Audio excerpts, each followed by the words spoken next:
Ogino Satoshi could tell you the temperature of a room to within 1/10 of a degree, and this had never once been useful. That was his quirk, thermal sense. It had manifested at 4 years old, in a bathtub, when he screamed because the water was 39.2, and he had expected 38. His mother had cried with relief that he had one at all. His father had said, out loud, at the dinner table, well, at least he'll never burn his tongue. 22 years later, Satoshi worked the 11 to 7 at the Musutafu Central Medical Cryobank, where his entire professional value was that he noticed when a freezer drifted half a degree before the sensors did, and where he had been told, by a supervisor with a quirk that let her sharpen pencils with her thumbnail, that this made him very well suited to the role. The cryobank held 9,000 units of umbilical cord blood, 406 frozen embryos, tissue banks for 11 regional hospitals, and, on sub-level 2, behind a door that required 2 cards and a retina, 31 bodies. People who had paid an enormous sum of money to be stored at -196 degrees, on the theory that the future would be kinder to them than the present had been.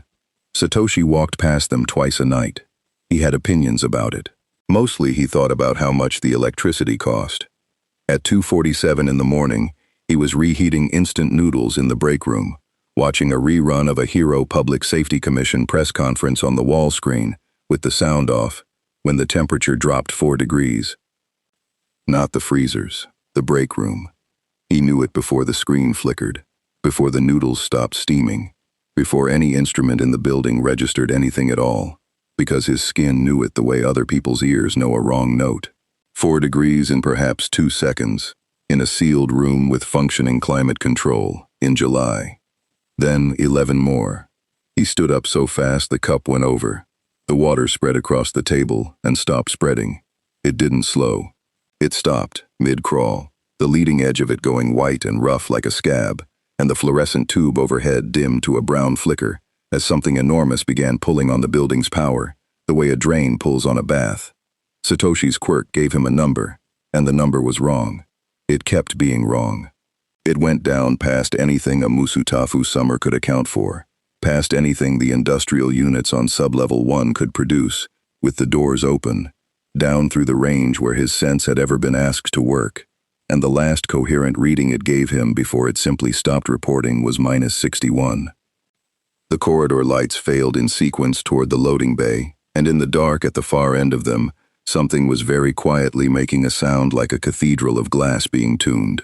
He should have run, he would say later, to 3 separate investigators and one very tired man in a black jumpsuit with a scarf that moved on its own, that he did not run because his legs had frozen, and this was a lie he was comfortable with. The truth was that he wanted to see.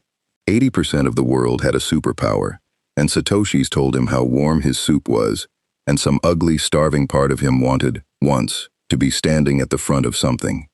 The loading bay door was open. It had not been opened. The steel around the frame had gone white and crazed. The paint lifted off it in curls like birch bark, and the concrete floor beyond had cracked in a rough circle 9 meters across, frost fanning out from the center, in structures that were not random, long feathered blades of it, growing visibly, reaching up the walls, up the support pillars, up over the parked forklift, until the forklift was a shape under a sheet. In the middle of the circle, the air was doing something Satoshi had no word for. It was not a hole, it was not a tier. It was a region where the air had been asked to give up every last unit of motion it possessed and had complied, and light went into it, and came out slower and bluer, and at its center, kneeling, was a man. Armor, that was the first read, plated, segmented, industrial rather than heroic, no cape and no color scheme and no attempt whatsoever to be looked at. A dome of thick glass over the head, fogged from the inside, and behind the fog a face that was not the right color for a face. Tubes running from the back of the helm into a hard shell across the shoulders, where something labored and clicked and breathed. And beside him, half buried in the frost he had brought with him, a coffin. Not a coffin. Satoshi's brain supplied the word because it was the closest thing he had, and then his eyes corrected it, because he worked in a building full of them. It was a capsule, a cryogenic preservation pod, sealed, upright capable, running on its own supply. Older technology than anything in the cryobank, and better. Through the frosted viewport, when the fans of ice shifted, there was a woman's face. The man in the armor got up. He did it slowly, the way a person gets up after a fall from a height, testing whether anything has been taken from him. He looked at the ceiling. He looked at the sodium glare through the bay door, the orange smear of Musutafu at 3 a.m, the billboard 4 blocks away, with Endeavor's face on it lit up in flame-colored LEDs the size of a bus. And he put one gauntleted hand flat against the glass and did not move for 11 full seconds. Then he checked a display on his forearm and said, in a voice the helmet flattened into something almost gentle, still intact. Somewhere between the corridor and the loading bay, Satoshi will make a decision that ends his career and probably saves his life, and we'll get to it. But while he's standing there deciding, let me say the thing I say once and then never again.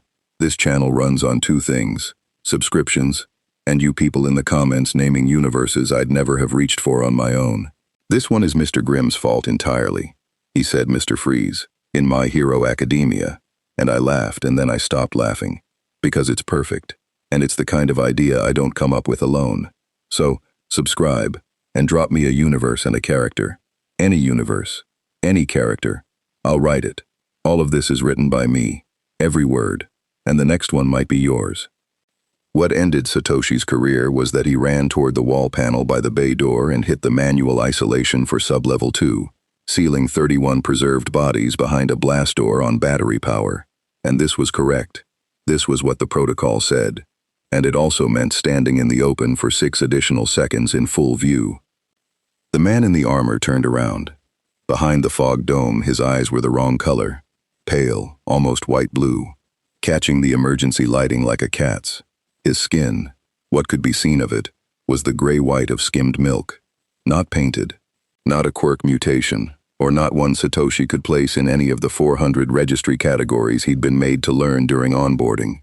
The face was thin and hard and entirely calm, and it was the calm that frightened Satoshi more than the frost, because a man who has just fallen through the world into somewhere else ought to look at least a little afraid. The armored man raised his other hand, and in it was a weapon like an oversized industrial spray rig, and he did not fire it. This facility, he said, it stores biological material at cryogenic temperature. Satoshi's mouth said, yes, liquid nitrogen, on site, in volume, sublevel 1, 6 bulk dewars. He heard himself giving it up, all of it, in the flat, helpful voice of a man reading a delivery manifest. 90% capacity. There's a helium loop too, for the helium. Something moved in the man's face. Not pleasure. Recognition. The way a doctor recognizes a symptom. Good. Sir. Satoshi's teeth had started to knock together. He could feel the moisture in his eyes thickening. He was standing at -40, and his quirk had gone silent, which had never happened. And later, he would find out that it was because his sense organ, a cluster of nerve endings in the dermis, per his registry file, had begun, mildly, to freeze. Sir, you're not licensed, whatever you are. Quirk use in a civilian facility without a license is quirk, the man repeated. He said it the way you say a word in a language you have just realized you are surrounded by.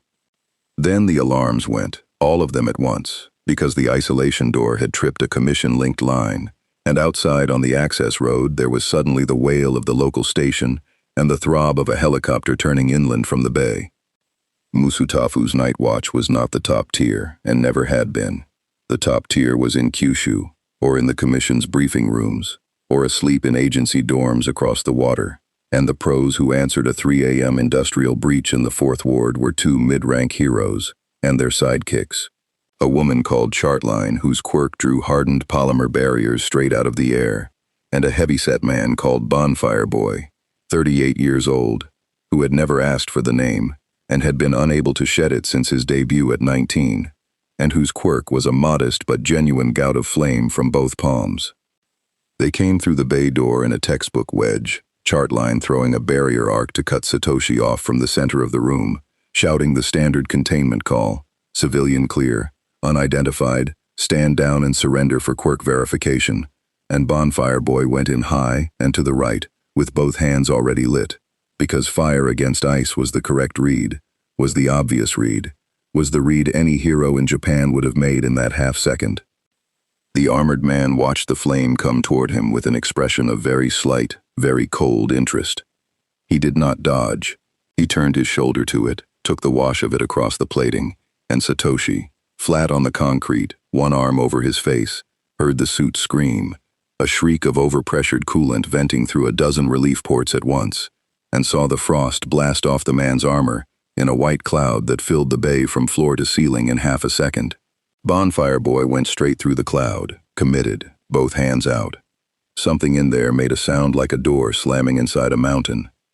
When the cloud thinned, Bonfire Boy was on his knees with his arms held out in front of him, and his gloves and his gauntlets and the flame-retardant weave up to both elbows were encased in a solid, unbroken shell of ice, 15 centimeters thick, and he was screaming, and the ice was still growing, creeping visibly up toward his shoulders, and the armored man was walking past him without looking at him, dragging the pod behind him on a hover cradle that had unfolded from its base.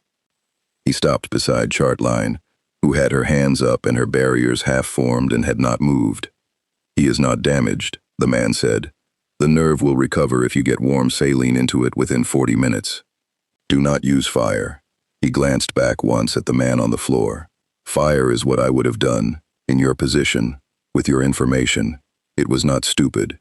It was simply wrong. Who are you?" The helmet turned. Behind the glass, those pale eyes went across her. The costume, the agency patch, the license number stenciled on her collar as the law required, and Satoshi, 10 meters away, with his cheek against freezing concrete, saw something in that face that he would spend the rest of his life failing to describe accurately to anyone. Not rage, not menace. The look of a man who has walked into a hospital and found it full of children playing dress-up as surgeons, and who needs one of them, urgently, to be real. "My name is Victor Fries," he said.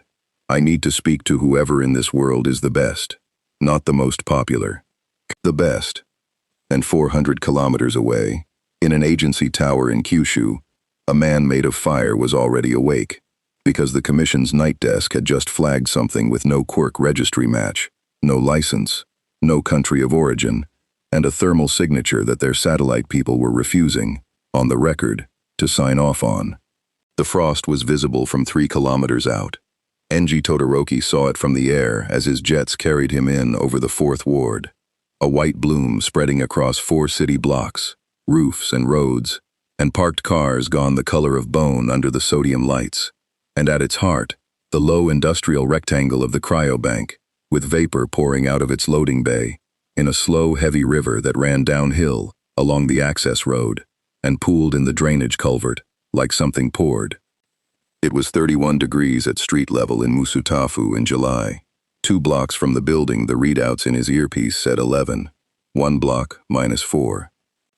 There were 4 press helicopters already circling at the mandated altitude, and their spotlights kept crossing each other on the roof, and he knew exactly what the footage looked like because he had spent 30 years learning what footage looked like. The #1 hero descending on a white city. It would be on every morning broadcast in the country by 6. Half of them would call it a triumph, and half of them would find some way to make it a question. And the question was always the same question, which was, is this one going to be enough? Which was really, when is he coming back?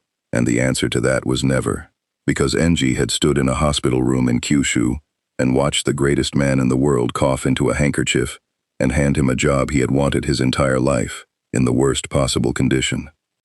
"Boss," Burnham's voice tight in his ear. "Local station's got a man down. 3rd-degree cold injury, both arms. They're saying the perp walked through open flame and didn't slow. Casualties? None. That's...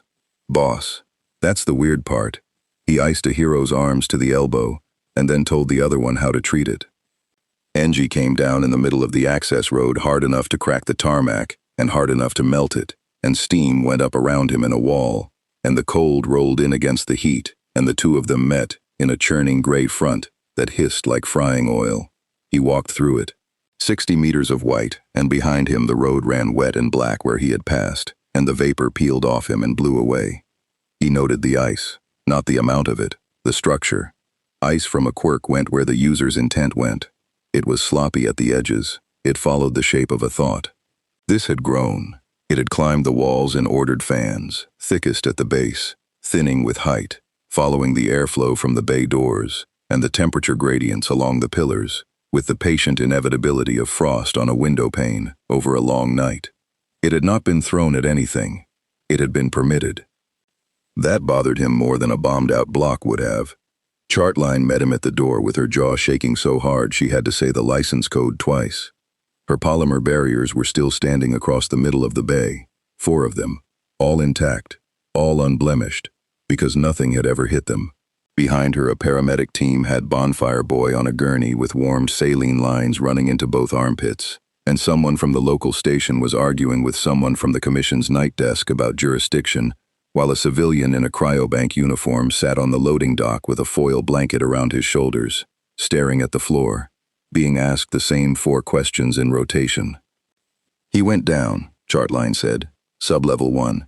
He had a container, a capsule, on a cradle. He took it with him. Sir, he asked me where the bulk storage was. He asked me, like it was a hardware shop. Sub-level 1 is what? Liquid nitrogen, 6 industrial dewars, and a helium loop for the deep tanks. Engie stood very still for a moment. He had fought a man once, 11 years ago, whose quirk generated an inert gas from his skin, and it had taken him 90 seconds to understand that the fight was not about the man at all. Fire is not a substance. Fire is a relationship. It required fuel, which he provided, and it required oxygen, which the world provided, and there had only ever been a handful of people in his career who had understood the second half of that sentence well enough to make him afraid. Get everyone out of the building, he said. Everyone. Press cordon to 300 meters, ground and air. Burnin, you hold the stairwell, and you do not follow me down. Boss, there is not enough air down there for both of us. The stairwell was a throat of white. Every surface had grown a skin of hoarfrost, thick enough that his boots broke through it and left black holes in a white stair, and the handrail had split along a weld from the contraction. His flame lit the shaft ahead of him, and the frost went to water, and the water went to steam, and the steam froze again in the air behind him, and by the 4th landing, he was walking through his own weather. The cold pressed on him. Not painfully. He ran at a core temperature that would have hospitalized anyone else, and he had never once in his life been cold in any way that mattered. But he felt the work of it, the way his body drew harder on itself to hold the margin, the way the air going into his lungs arrived with all its warmth already stolen. -20 at the 2nd landing, -38 at the bottom. Sub-level 1 was a cathedral of tanks, 6 of them 4 meters tall, matte steel, standing in 2 ranks with a gantry running between them and a forest of insulated pipe overhead. Vapor lay across the floor at knee height and moved in slow currents. The overhead lights had failed except for 2, and one of those was strobing, and in the intervals of dark the emergency lamps put a low red wash over everything, so that the whole level pulsed gently between white and red, like something with a heartbeat. Victor Fries was at the 3rd dewar with the access panel off, 1 gauntlet inside it up to the elbow. He had opened 4 of the 6 manual bleed valves and closed them again. Engie could see it from the frost patterns on the pipework, 4 fresh, 2 old. He had run a line from the helium loop across the gantry and clamped it into a port on the back of his own shoulder unit. The capsule sat behind him on its cradle with a cable trailing to a wall socket that still had power, and a woman's face behind frosted glass. And Engie looked at that for perhaps a second and a half, and then did not look at it again, because he had already understood the shape of the entire night, and he wanted very badly to be wrong. You've been busy, he said. Fries did not turn around. Your municipal power grid is on a 50 Hz standard. My cradle expects 60. I have been correcting for that for 11 minutes, and I would prefer to finish. You are in a civilian medical facility. Unlicensed. You have injured a professional hero. I treated a professional hero. You'll find those are separate events with a common cause. Fries withdrew his arm from the panel, set a socket driver down on the gantry rail with a click, and finally turned. The dome of the helmet caught the red lamp and held it. You're the one they put on the billboard. The fire. Endeavor. Number 1 in Japan. Number 1. Something happened at the corner of Fries's mouth. That was not a smile. Of heroes. Yes. Then you are the wrong man, and this is a waste of both our time. And I am sorry for it. Because you seem to be competent, and I have very little of it left. He nodded at the stairwell. Go up. Send me a physician. Send me a cryobiologist. Send me whoever in this country has published on cellular ice nucleation in mammalian tissue, and I will surrender myself to them and to you in that order. That's not how any of this works. No, Fries said, it never is. Engie raised the temperature. He did not attack. He wanted to be very clear afterward, in the report and in the hearing and in the 11 hours of testimony that followed, that he had not attacked. He simply stopped holding it in.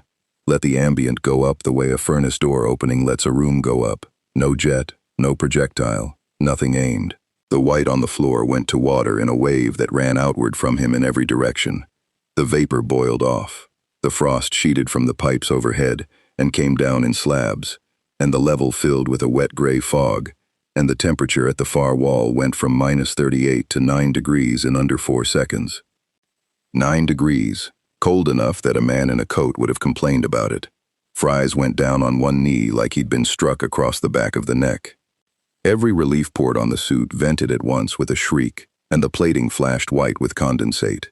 And inside the dome, the pale skin flushed a terrible mottled pink-gray, and the eyes screwed shut, and something in the shoulder unit began to alarm in a hard, flat, repeating tone that Engie recognized immediately, viscerally, from 4 different hospital rooms, as the sound a machine makes when the body it is attached to is leaving. He killed the heat instantly. It was reflex, and he hated it, and he did it anyway, and by the time he had pulled the ambient back down to freezing, Fries was upright again with one hand braced on the door, breathing in long, ragged draws, and the freeze gun had come up level with Engie's chest. There, Fries said, hoarse, almost pleased. Now we both have it. Have what? The number. He straightened by degrees. You require perhaps 4 seconds of that to kill me. I require rather more than 4 seconds to do anything meaningful to a man who fights at 800 degrees. Which means that from here forward, number 1, every single thing that happens between us happens because I allow it to, or because you decide to commit a homicide on a live broadcast in a building full of frozen children. Don't. 9,000 units of umbilical cord blood on the level above us. 406 embryos, 31 people in long-term storage who paid a great deal of money for the privilege of not being dead yet, and whose survival depends entirely on this floor staying below -140 degrees. The gun did not waver. You brought that level to 9 to make a point. I closed the deep tank isolation at the second landing when I heard you on the stairs. You are welcome. Engie's flame guttered along his shoulders and did not go out. And if you had not closed it, then I would have watched you do it and you would have had to live with it, and I would have used it, because I am not a good man, and I have never once claimed to be one. Fries lowered the weapon perhaps 10 degrees. But I closed it. Consider why. Behind him, the third Duar stood with its access panel off, and its manual bleed valve turned 1 full rotation open, quietly filling the entire level with nitrogen vapor, and Engie became aware, in the way you become aware that a room has been getting darker for some time, that his flame was running yellow at the edges. Oxygen at 19% and falling. A minute more, perhaps 2, and there would not be enough of it down here to sustain combustion, and shortly after that there would not be enough of it to sustain Engie Todoroki either. And the man standing opposite him was wearing his own supply. He looked at the open valve. He looked at Fries. He understood that it had been open since before he came down the stairs. You planned this. I prepared for it. Fries put the socket driver back into a clip on his thigh, with the unhurried economy of a man packing up a workbench. You would have done the same. You did do the same. You came down alone. You sent your people away. You raised the temperature by increments instead of opening with your strongest attack. You were measuring me. Behind the glass, those pale eyes were steady and entirely without malice, and that was the worst part. So, we have measured each other, and the answer is that neither of us can conclude this without losing something we are not prepared to lose. Now would you like to hear what I actually want? Engie let the fire die back to a low burn at his collar. The dark came in. Talk. There is a woman in that capsule. Fries did not turn to look at her, and Engie noticed that too. She has a condition your medicine may or may not have a name for. I have kept her at minus 196 degrees for longer than I am willing to say out loud, and every year I am closer. And every year is a year she does not get back. A pause. I have arrived in a world where 80% of you are born with a miracle in your blood, where a man can rewind a wound, where I have already seen, on a screen upstairs while I was working, an advertisement for a soft drink featuring a hero whose quirk restores broken objects to their original state. He said it flatly. He said it the way a man reads out a court verdict against himself. And you have all agreed to point that at crime. Enji Todoroki stood in the dark and the fog with a dying woman 4 meters away, and a man kneeling in front of her work, and he thought of a hospital room, and a wife, and 30 years of a house arranged in every particular around one thing he had decided mattered more than the people in it. "I'll get you your physician," he said.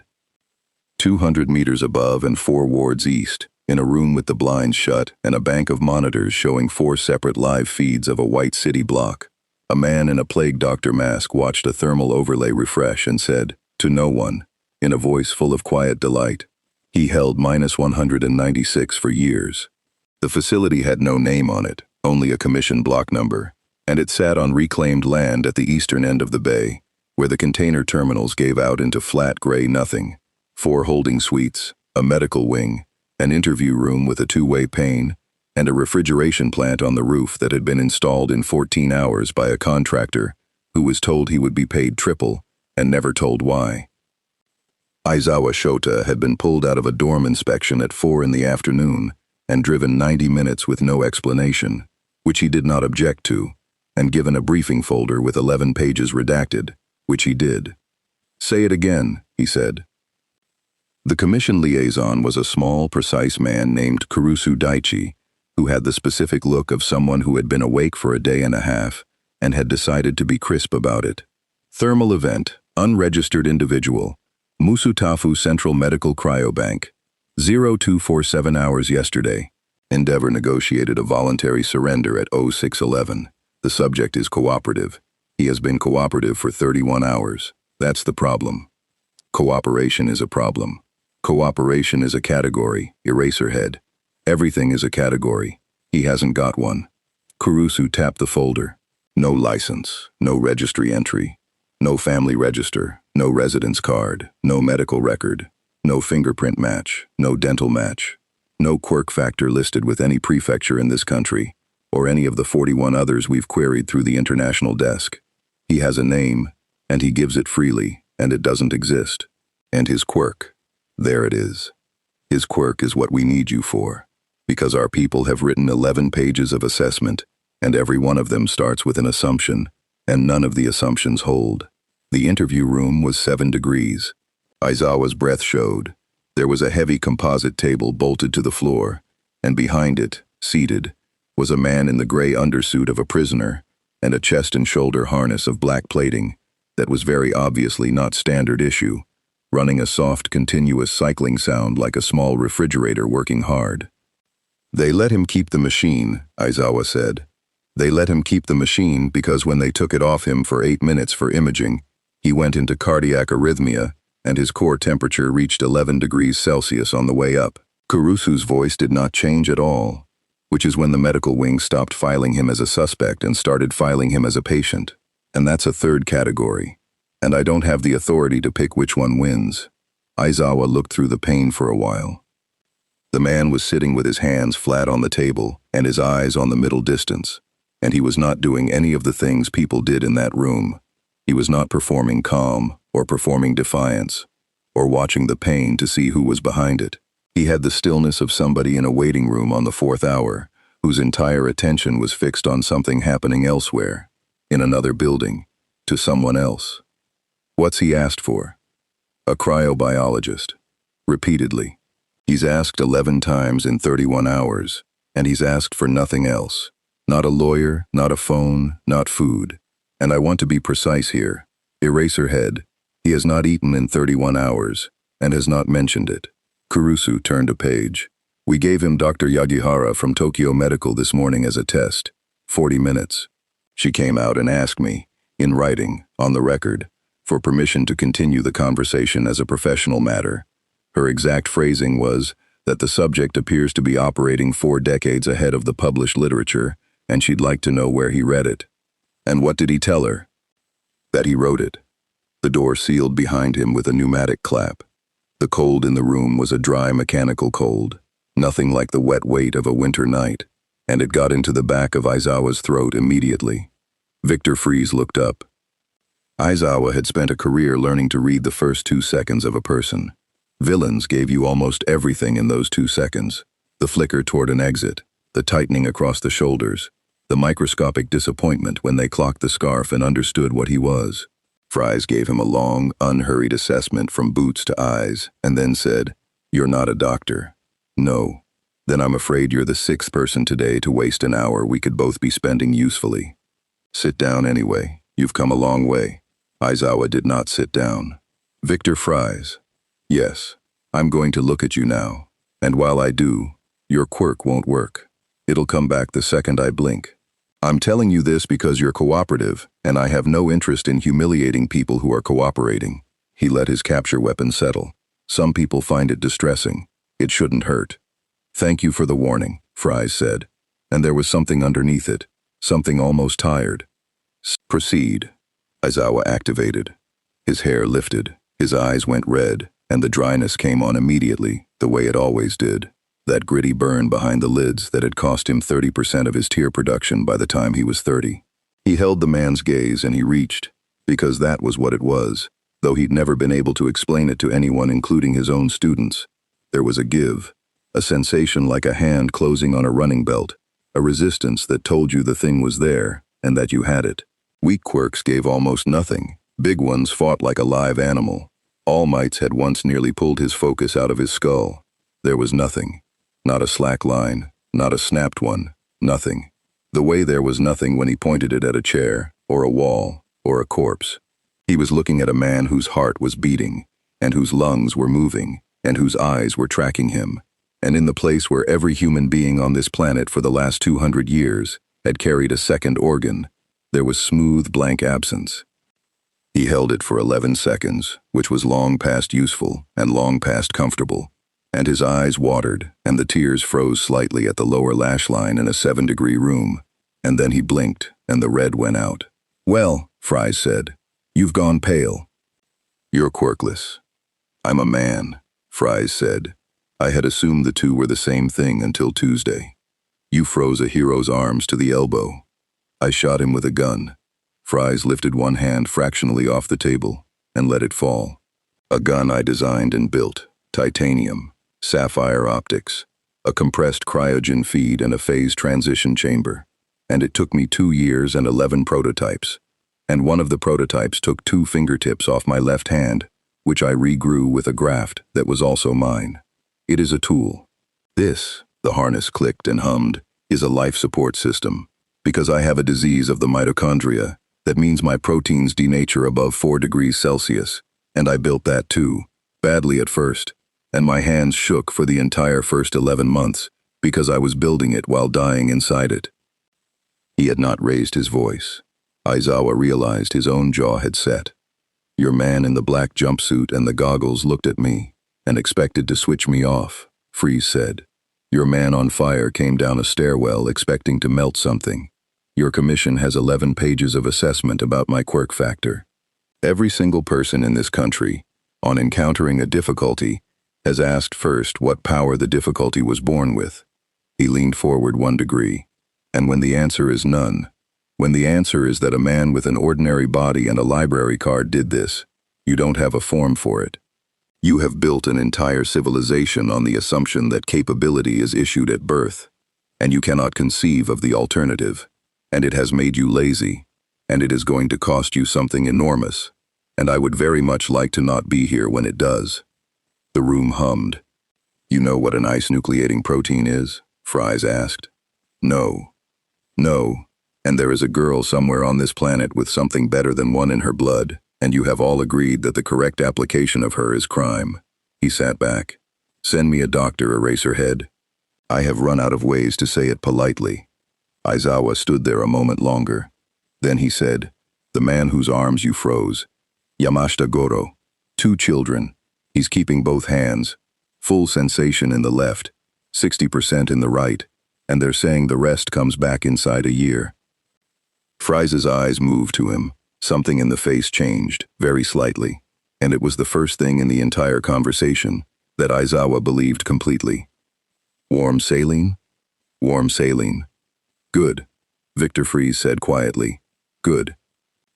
Sir Night-Eye arrived at 1940 with an umbrella he did not open and a folder he did not need, and he was in a foul mood because he had been pulled off a surveillance operation 11 months in the building to look at a man in a box. 1 hour, he said. That's what it is. 60 minutes of his future, perfect and unalterable, and then 24 hours before I can look at him again. I'd rather spend it on Chisaki. The president asked for you personally, Kurusu said. The president asks for me personally. When she wants a decision she can put someone else's name on. Night-Eye adjusted his glasses. Fluid contact? He sweats. Barely. Medical drew blood this morning. It's on ice. Literally. We had to be told that. It clots strangely at room temperature. Samples in there. The contact took 4 seconds. Night-Eye touched the fluid, and Fries watched him do it with an expression of frank professional curiosity. And then their eyes met. The room went out.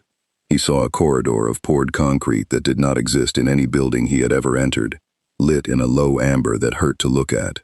He saw walls that changed shape.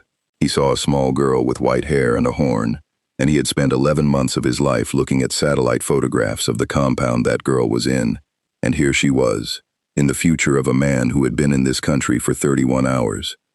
He saw a man in armor standing over her. He saw the armor lift its weapon. He watched the whole hour and he did not blink, because he could not, because that was how it worked. And when it released him, he was gripping the edge of the table with both hands, and his breathing had gone shallow and audible in a way that had not happened since the day he had looked into the future of Toshinori Yagi and seen the end of him. Fries was watching, not smug, careful. You saw her, he said. Night-Eye did not answer.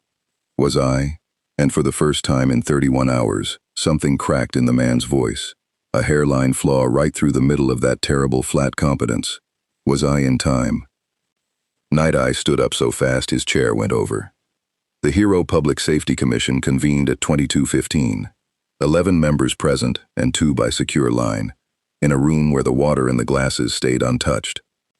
Hawk stood at the back with his wings folded and his hands in his pockets and said nothing for 40 minutes, which was a personal record. They went around it the way they went around everything. Unregistered individual, unclassifiable capability, no quirk factor confirmed by erasure at close range. That landed hard. That produced 11 seconds of silence, a demonstrated capacity to neutralize a professional hero without lethal outcome, a demonstrated willingness to threaten a civilian facility, a demonstrated willingness to protect that same facility, and a stated objective that no analyst in the room could find a single self-interested lie inside. Night-Eye gave his report standing. It ran 90 seconds. It contained the words, Shie Hasaikai, and the words, the child, and it did not contain, at any point, a description of what he had actually seen. And when the president asked him directly, he said, I'd rather not put it in the minutes. And she looked at him for a long moment and moved on. And that was the most frightening thing that happened in the room. At 23:52, the commission issued a classification. They did not have a category for a quirkless foreign national with strategic tier capability and no crime that fit him. So they made one, 4 words long, and filed it under an emergency provision written in 2043 for a situation that had never once arisen. Asset, unclassified, conditional release, supervised. Supervision assigned to the Night-Eye Agency, effective immediately, movement restricted, refrigeration requirements to be met at commission expense, capsule and contents to remain in commission custody at a secure medical facility, indefinitely, as a condition of the release. Hawks read that last line twice and then pushed off the wall and said the only thing he said all night. You're holding his wife hostage and calling it custody, and you're going to put him in a room with the Yakuza inside a month, and he's the only man in this building who's told the truth today. He shrugged, and his wings did something unhappy, just wanted it in the minutes. 40 kilometers away, in the sub-basement of a compound in the 5th Ward, Kai Chisaki laid a printout on a steel table. A leaked thermal overlay, time-stamped 0249, 4 blocks of Musutafu gone white, and beside it, a vial of red-black serum, with a degradation curve scrawled on the label in his own hand. T plus 6H, 41% potency. T plus 12H, 9%. T plus 18H, nil. Find out what he charges, he said. The problem was 6 hours old, and it was always 6 hours old. Kai Chisaki stood at the head of the steel table in the sub-basement with his mask on, and his gloves on, and 8 vials in front of him in a rack, arranged left to right by the hour of their drawing, and he did not need the assay printouts because he could see it. The first vial was red-black and dense, and had a way of catching light that nothing else in the world did. The 8th was the color of weak tea. Read it, he said. Kuronohari's needle hands were folded behind his back. T plus 6, 41%. T plus 12, 9. T plus 18, undetectable. Same curve as the last batch and the batch before that. Refrigerated, 4 degrees, sealed, dark. It buys 40 minutes. Frozen. Frozen destroys it outright, sir.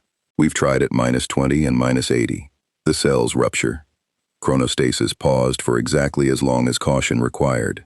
Sakaki says it's the water.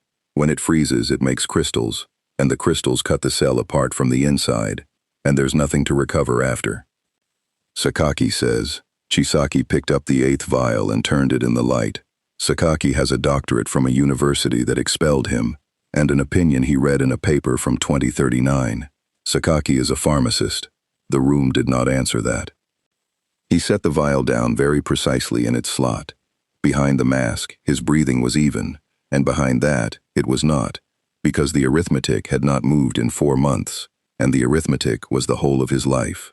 Ares' horn regrew at a rate he had measured to the 10th of a millimeter. The extraction cycle could be run every 11 days without killing her, every 7, if he was willing to accept a decline in yield and a certain amount of screaming, every 5 if he stopped caring about the yield entirely, which he could not, because the yield was the point. Each cycle produced enough raw material for perhaps 30 doses. 30 doses that began dying the moment they left the girl. 30 doses was not a weapon. 30 doses was a demonstration. To bring the Shie Hasaikai back to what it had been. To buy the fear he needed. To hold the League and the heroes and the whole rotten quirk-drunk country by the throat. He needed 10,000. He needed a warehouse. He needed to walk into a room with the 8 precepts behind him, and put a case on a table and open it, and have every man there understand that the disease could be ended, permanently, by appointment, and he could not keep a single dose alive past sundown. There's a 4th report from the cryobank, Chronostasis said carefully. Independent, a technician's statement that got out through the local station before the commission sealed it. He says the ice grew in structured fans, ordered. He says the perpetrator asked him where the bulk nitrogen was, went down to it, and then closed the deep tank isolation to protect the stored material. Closed it. Chisaki's head came round. From the inside, before the fight. Yes, sir. So he understood the tanks. Not conceptually. He understood those tanks, in the dark, in 90 seconds, well enough to know which valve mattered. He came away from the table, and the commission has classified him as an asset instead of charging him, which means they can't find a law he's broken that they're willing to test in a courtroom, which means they're afraid of the questions more than the man, and Night Eye has him. Night Eye, Chronostasis said, with feeling.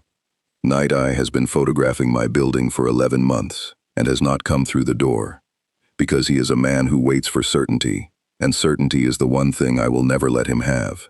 Chisaki's gloved hand closed slowly. Where are they keeping him? Supervised research access, Toyota Institute, West Campus. Commission's throwing him a bone to keep him cooperative. Cryobiology wing, overnight block, 1 minder on the door. He goes 3 nights a week. Who owns the West Campus? Chronostasis checked, because he was thorough, and because he already knew the answer would be some layered municipal corporate nothing that would take a week to unpick. It took 4 hours.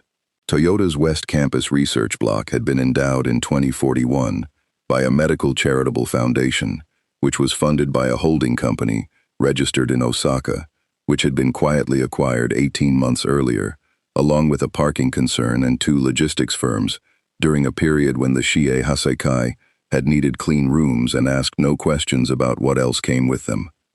Chisaki listened to all of it without moving. "So I own his laboratory," he said. The cryobiology wing at 2 in the morning had the particular hush of a building where all the interesting things were happening slowly, inside sealed vessels, at temperatures that did not care what hour it was. Victor Fries had been given a bench, a controlled-rate freezer of an older design than he would have chosen, a commission-issued tablet that logged everything he typed, and a minder, an agency sidekick with a long, segmented body, and a voice like a man speaking through a length of pipe, who had introduced himself as Centipeder, and who had, on the first night, brought Freeze a chair with a back on it without being asked, which was more consideration than the entire commission had managed in a week. He was working with the door open, because the corridor ran cooler than the room. 6 samples in the freezer, running a stepped protocol, and a 7th in front of him on the stage of a light microscope, while he adjusted the nucleation additive by fractions of a percent, and watched, on the monitor, the moment when the water in a droplet of cell suspension decided what kind of solid it was going to become. Chaotic freezing built knives. That was all it was. A cell died in the cold, not from the cold, but from being slowly, patiently stabbed to death by its own contents. The trick was to make the water freeze badly, to load it with something that got in the way, so that it went from liquid to a glass without ever passing through the phase where it could organize into blades. Vitrification. He had published on it at 31, and improved on it every year since, and there was not a person alive in this country who knew what it was, which was the single most extraordinary fact about the place. The door at the end of the corridor opened. Fries did not look up. Centipeder's shift ended at 4, and Centipeder walked like a man carrying a filing cabinet. This was 2 sets of footsteps, and neither of them was that. Dr. Fries. He turned on the stool. There were 2 of them in the doorway. One tall and rangy with hair like a swept wing, and hands that were not hands. The other in a dark suit, precisely cut, wearing an oxblood-plagued doctor's mask and gloves, and standing with the composed stillness of a man who has already been in a room for a while before he entered it. "Building security is on the ground floor," Fries said. "Building security is employed by a subsidiary of a foundation that is my property," said the man in the mask. "So is your bench, so is your freezer, which is 9 years out of date, and I apologize for that. I hadn't known it mattered until this week." He stepped in. "My name is Chisaki Kai. I run a clean organization and an unclean reputation, and you will be told, tomorrow, by people who mean it kindly, that I am a monster. I'd rather you heard the numbers first." Fries looked at him for a moment. Then he reached over and pushed the microscope's illumination down, so the monitor went dark and turned fully. "Sit down," he said. "You're in my light." Chisaki laid it out with the economy of a man presenting to a board. He did not lie, which Fries noticed immediately and filed. He said that his organization produced a serum that permanently destroyed a person's quirk factor. He said it worked, absolutely and irreversibly, and that he had 4 confirmed subjects and video of all 4. He said the raw material was biological, human-derived, harvested in cycles, and that it degraded to nothing within 18 hours of extraction, by a mechanism his people had failed for a year to arrest. He said that refrigeration bought 40 minutes, that freezing at -20 destroyed it, that freezing at -80 destroyed it faster. Fries let him finish. Then, "You're rupturing the cells." "Yes, because you are freezing them the way one freezes a fish." He said it without heat, the way a man corrects a spelling. "You are taking a live cell full of water and dropping it through the freezing point at your equipment's convenience, and the water is nucleating into hexagonal ice, and hexagonal ice grows in plates with edges on it, and it grows outward from the extracellular space, which draws water out of the cell osmotically, which concentrates the solutes inside, which denatures the protein you actually want, and then on the way back up through the melt, the whole process runs in reverse and finishes whatever survived. You have 2 entirely separate killing mechanisms, and you have been treating them as one problem." Chronostasis's hands twitched. Chisaki had gone very still. "Go on. It's not 1 problem, it's 4. Cooling rate. Cryoprotectant loading. Storage temperature, -80 is the worst possible choice. It is cold enough to be useless and warm enough for recrystallization to continue. You are literally letting the ice reorganize in the freezer for weeks. And the thaw, which is where most people lose everything they saved. He turned the tablet face down without appearing to think about it. You want vitrification. You want the water to go solid without ever becoming ice at all. It is not exotic. I was doing it before I was 30. Before you were 30, Chisaki repeated. Yes. How long could you hold it? Held properly? Fries' pale eyes did not move. Indefinitely. Below the glass transition, there is no chemistry. Nothing degrades. Nothing decays. Nothing happens. Something dry and awful moved through his voice. That is rather the difficulty with it. The silence in the cryobiology wing at 2:40 in the morning was very complete. You've done it, Chisaki said slowly. Not theoretically. You've held living tissue. I have held a living woman at -196 degrees Celsius for longer than I will say out loud in a room with a stranger. And she is, at this moment, in a commission facility, because the state of this country believes that is called custody. Fries stood up off the stool. So you have come here to buy an expert. You have been very direct about it, and I will be equally direct in return. I am not interested in your weapon. I am not interested in your organization. I do not care what you do to the quirk factor of this nation, and I suspect that makes me unusual. And I want you to understand that the reason is not sympathy for you. It is that I have exactly one problem, and it has been the only one for a very long time, and everything else in the world is noise. I know, Chisaki said. He said it so simply that Freeze stopped. You froze a stairwell full of Hero Society's finest, and then closed an isolation valve to keep 9,000 samples of donated cord blood alive, Chisaki said. You put a man's arms in 15 centimeters of ice, and then told his partner how to save the nerve.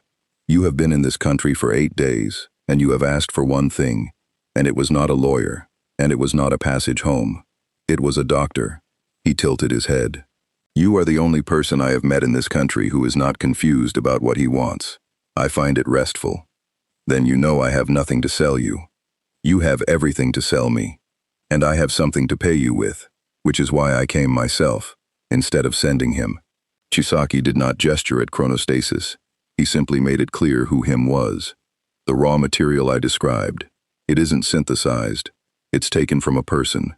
A quirk factor of a very unusual kind. Not destruction. Reversion. It returns a living body to a previous state of itself. Not healing. Not regeneration. Rewinding. A body that has been sick for years, put back to the hour before it was ever sick at all. The refrigeration harness on Freeze's chest cycled twice in the quiet. That's the source, Chisaki said. The bullets are just the residue, distilled and directed. The source is intact and under my protection, and cooperative, and I am the only man alive who can bring the two of you into the same room. He let that sit precisely as long as it needed to.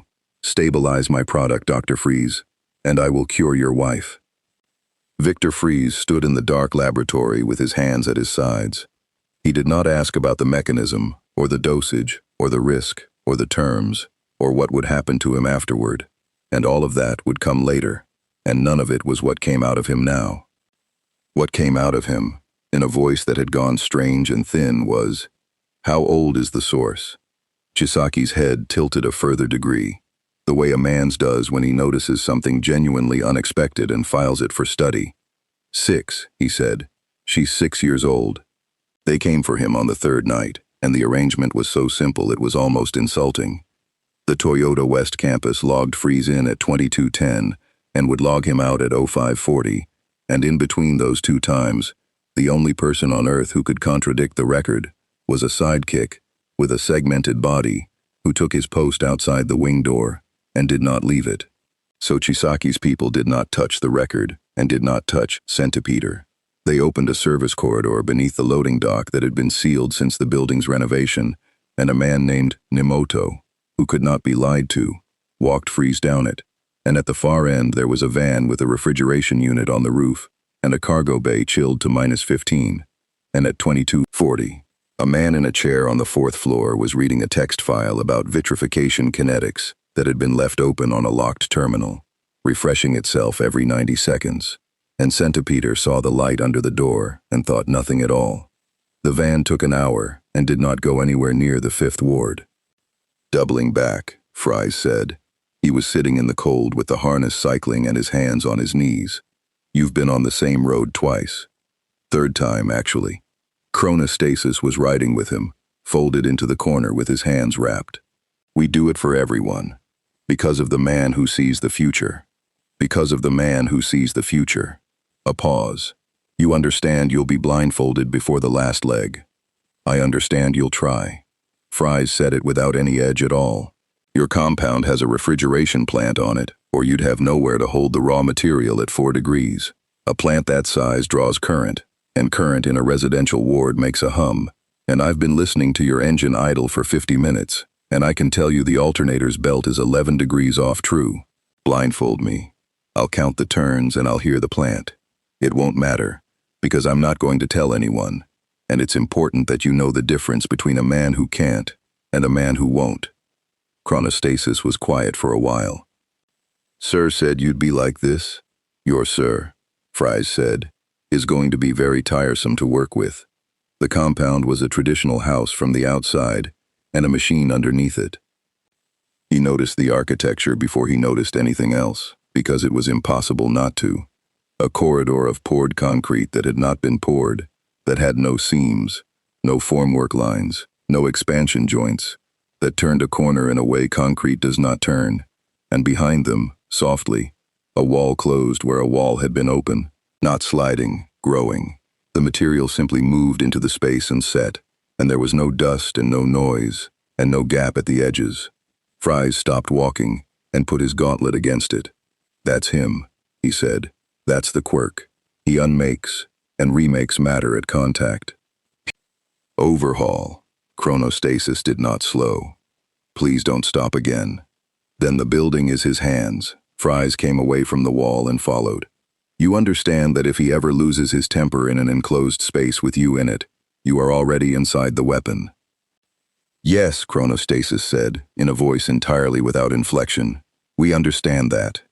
The laboratory was 4 levels down, and it was, Fries admitted privately, better than he had expected. Clean rooms, positive pressure, decent centrifuges, a mass spectrometer only 2 generations old. The failure was not in the money. The failure was in the shape of the thinking, a pharmacist's laboratory, built by people who understood dosage and had never once had to understand time. Sakaki was waiting for him with a folder and a defensive posture, and lasted 11 minutes. Your controlled rate freezer runs a linear ramp. Standard protocol. It's a pharmaceutical protocol.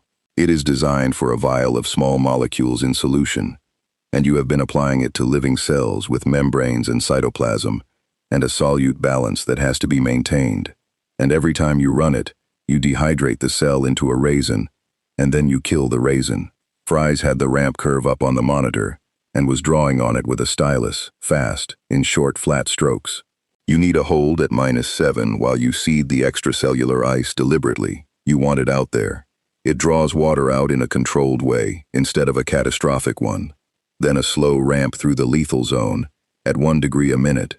Then you can go as fast as you like. And your cryoprotectant loading is a joke. 10% glycerol, 10, in 1 step. You've osmotically shocked the cell before you've even started cooling it. Glycerol's what the literature is 20 years behind me, Fries said, and it was the first time anyone in the room had heard him raise his voice at all. Stepped loading. 4 steps, at 4 degrees, over 40 minutes. A mixed agent, glycerol with a sugar, trehalose if you can source it, and I want an antifreeze glycoprotein if this country has one, and if it doesn't, I'll build one. And then you don't store at -80, you idiots. You store below the glass transition, or you don't store at all. -135 is the number. Everything above it is a slow death you've agreed not to look at. Silence in the clean room. How long, Sakaki said. To a first run. Fries was already stripping the cuffs off his forearms. Bring me raw material, he said. And a hot plate, and every gram of trehalose in this building. If it's as good as he says it is, I'll have a stable dose before your morning shift, and you can tell your employer he's wasted a year. He had it in 6 hours and 11 minutes. The first 4 runs failed and told him things. The fifth vitrified cleanly. He watched it happen through the stage of a better microscope than the one at Toyota. Watched the droplet go from liquid to glass, with no crystal front at all, no growing blades, just a slow refusal of the whole system to organize, and something in his chest, that had not moved in a long time, turned over once. The thaw was the part that mattered, and the part everyone got wrong. He warmed it fast, very fast, hundreds of degrees a minute, because slow warming let the ice it had never made come into being on the way back up, and he ran the assay himself twice, because he did not trust Sakaki to hold a pipette. 94% potency, held for 4 hours in vitrified storage, recovered at 94. There was no degradation curve at all, because below the glass transition there is no chemistry.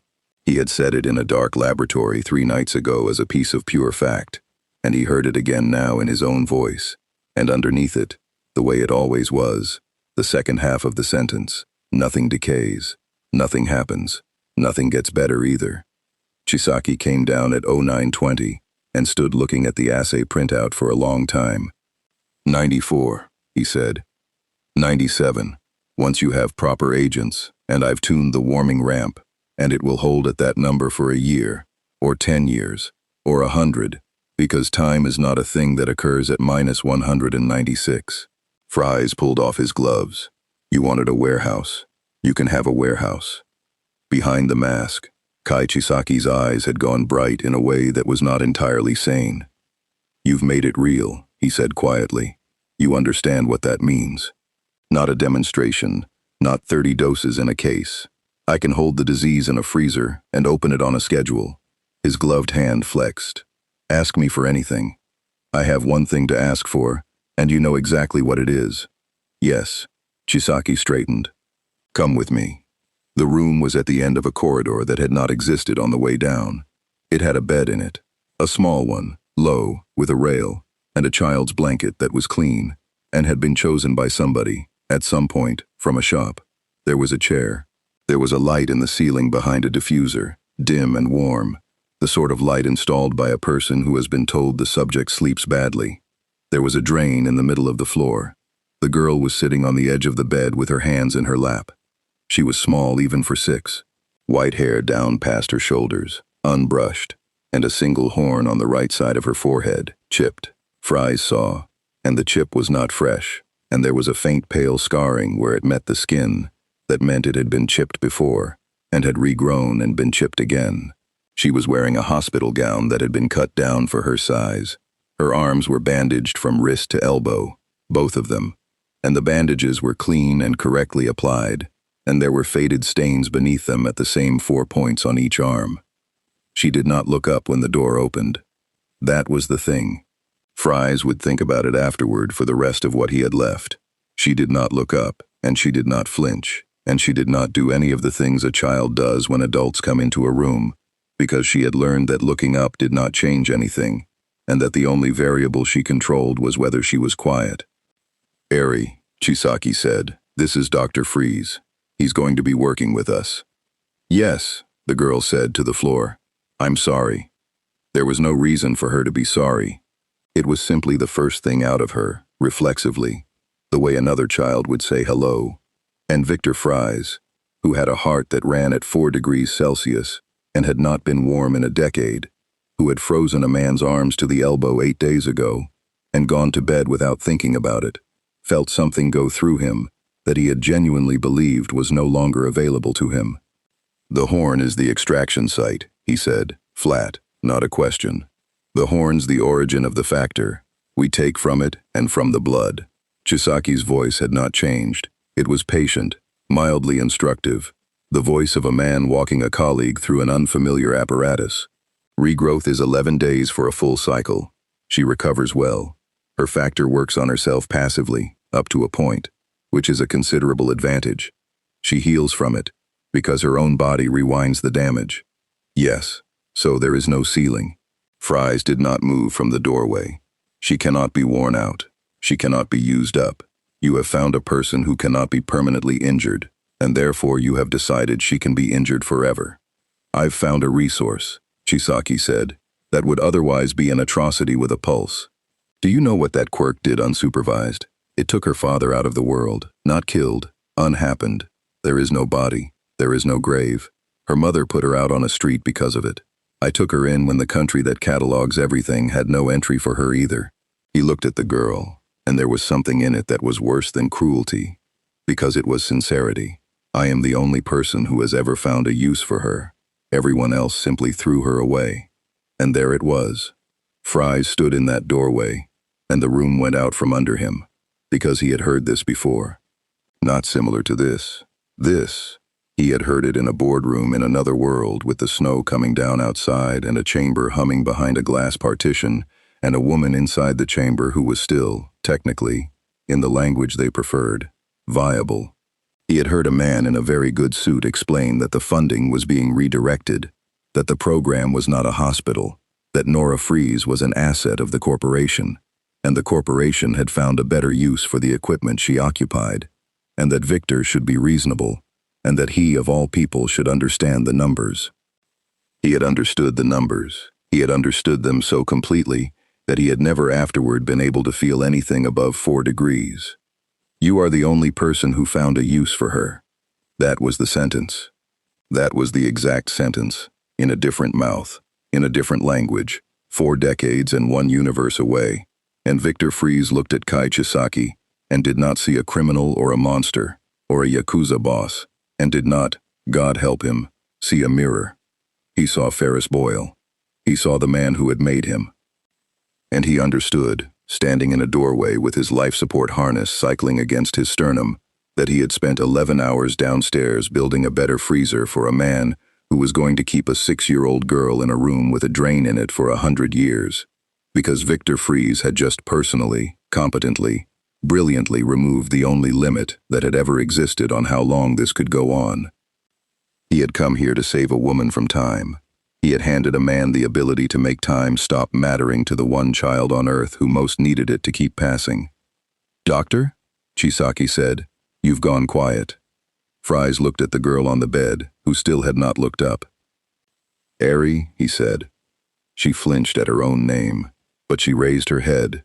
Her eyes were red and enormous and entirely without hope, and she looked at him the way you look at weather, and she said, very carefully, in the voice of someone who has learned that the correct answer is always the same, "I'll be good." "Yes," Victor Fries said, "I know you will." And he turned to Chisaki, and his face gave away nothing whatsoever, because it had had a great deal of practice. "I'll need a second freezer," he said, "and access to her medical records, all of them, from the beginning." Centipeder filed the report himself, in writing, at 06:15, and then stood at attention in front of Sir Night Eye's desk, for the 11 minutes it took to read. "I was on the door," he said. "Both nights. The terminal was active. The building logged him in and out. I did not verify visually between 22:10 and 05:40, because the wing runs at 7 degrees and he had asked, on the first night, that the door stay closed to hold the temperature, and I agreed, because it seemed a small thing. It was a small thing, Night Eye said. Sir, it was a small thing, and they built the entire operation on it, which is what competent people do. He set the report down and squared it with the edge of the desk. Sit down, Centipeder. Your resignation is refused, and I would like you to stop composing it. The Night Eye Agency's operations room had, for 11 months, held one wall of photographs of a traditional house in the 5th Ward, its approaches, its deliveries, its known associates, and the 11-month accumulation of a man who had refused to move until he was certain. That morning a second wall went up beside it, and the material on it was of an entirely different character, because Victor Fries had been leaving a trail on purpose and had been extremely careful to make it look like he hadn't. Requisitions, Night Eye said, filed through the Commission's supervised access channel, which is logged, which he knew, because I told him on the first day, read them out. Bubble Girl had the tablet, Trehalose pharmaceutical grade, 600 kilograms.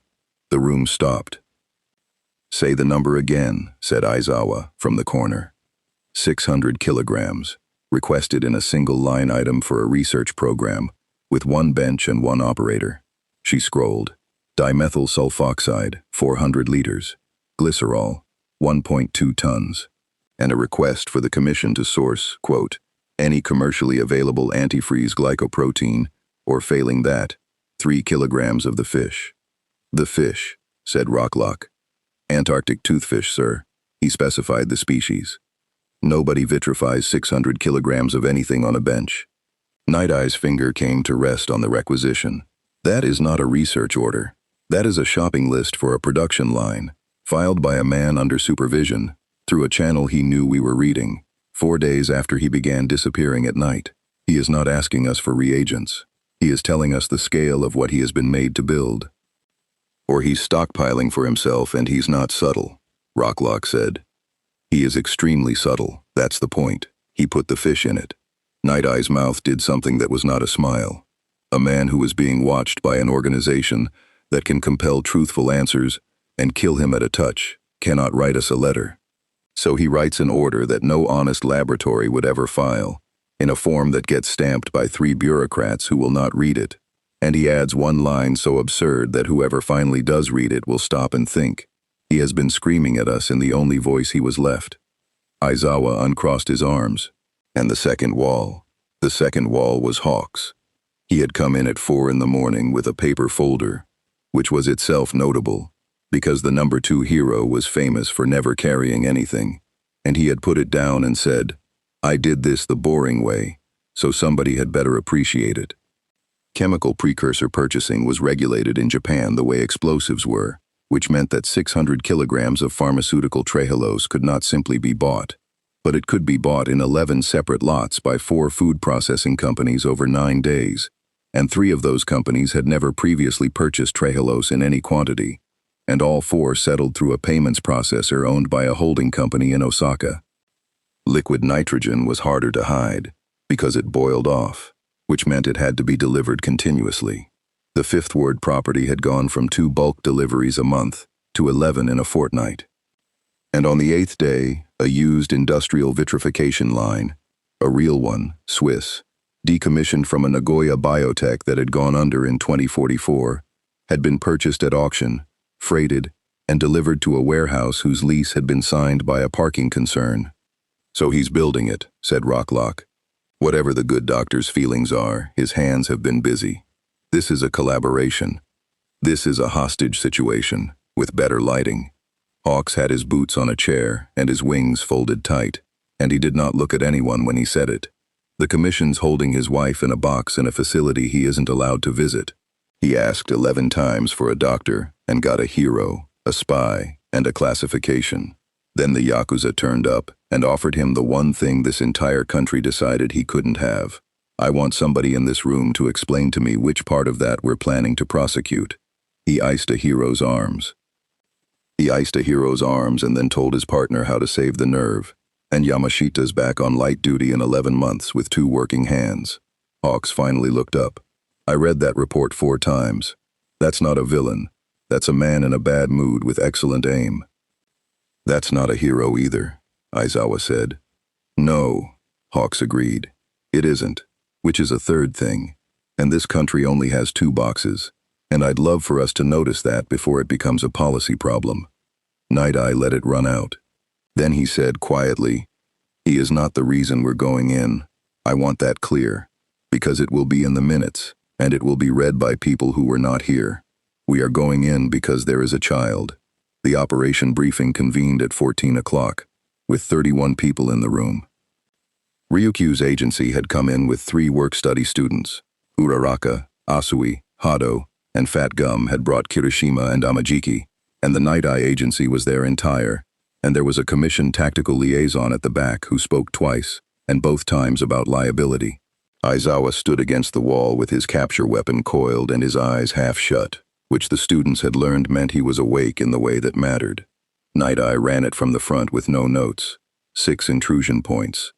A primary team through the main house, a secondary through the Eastern Service Tunnel that had been mapped by 11 months of thermal drift, and 1 very patient sidekick with a directional microphone. Interior architecture unknown, unmappable, and live. He said that word twice, because the compound's walls were the personal quirk of a man who could reshape them faster than a team could advance. "You will not fight the building," Night Eye said. "You will not out-navigate the building.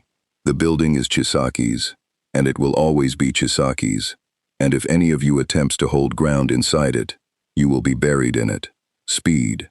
Depth. The objective is a 6-year-old girl, and the objective is not an arrest. And freeze? Rocklock asked. Unknown. Sir, with respect. Unknown, Night Eye repeated. He is quirkless. Erasure does nothing to him. He operates at strategic scale with equipment he built with his hands. He has already fought the #1 hero to a standstill in an enclosed space by manipulating the oxygen in it, and he has been inside that compound for 6 nights. If he is hostile, he is the single most dangerous individual in this operation, after Chisaki himself. If he is not, and Night Eye paused, which he never did, then he is the only asset we have inside, and every man who goes in there swinging at him first is going to cost us the thing we came for. So which is it? I intend to find out at 21 o'clock. He did not find out at 21 o'clock. Foresight took a fluid sample and eye contact and gave him 1 hour of a person's future, immutable, and it did not work twice on the same subject inside 24 hours, and it did not work at all on someone he could not see.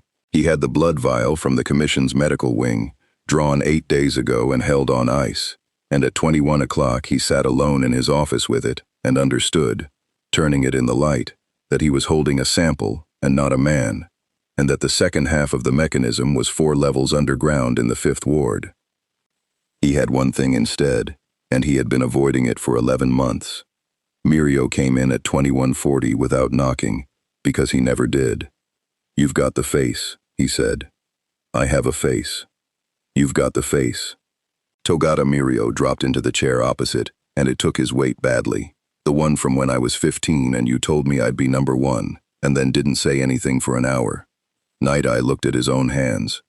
I have watched that compound for 11 months, he said, because I wanted certainty. I have told myself that this was patience. It was not patience. Patience is waiting for a thing to ripen. What I was doing was waiting until the future was so obvious that I could not be wrong about it, because I was wrong once, catastrophically, about a man I loved, and I have never recovered from being right instead. He set the vial down, and in those 11 months, a 6-year-old girl has been taken apart and put back together approximately 30 times.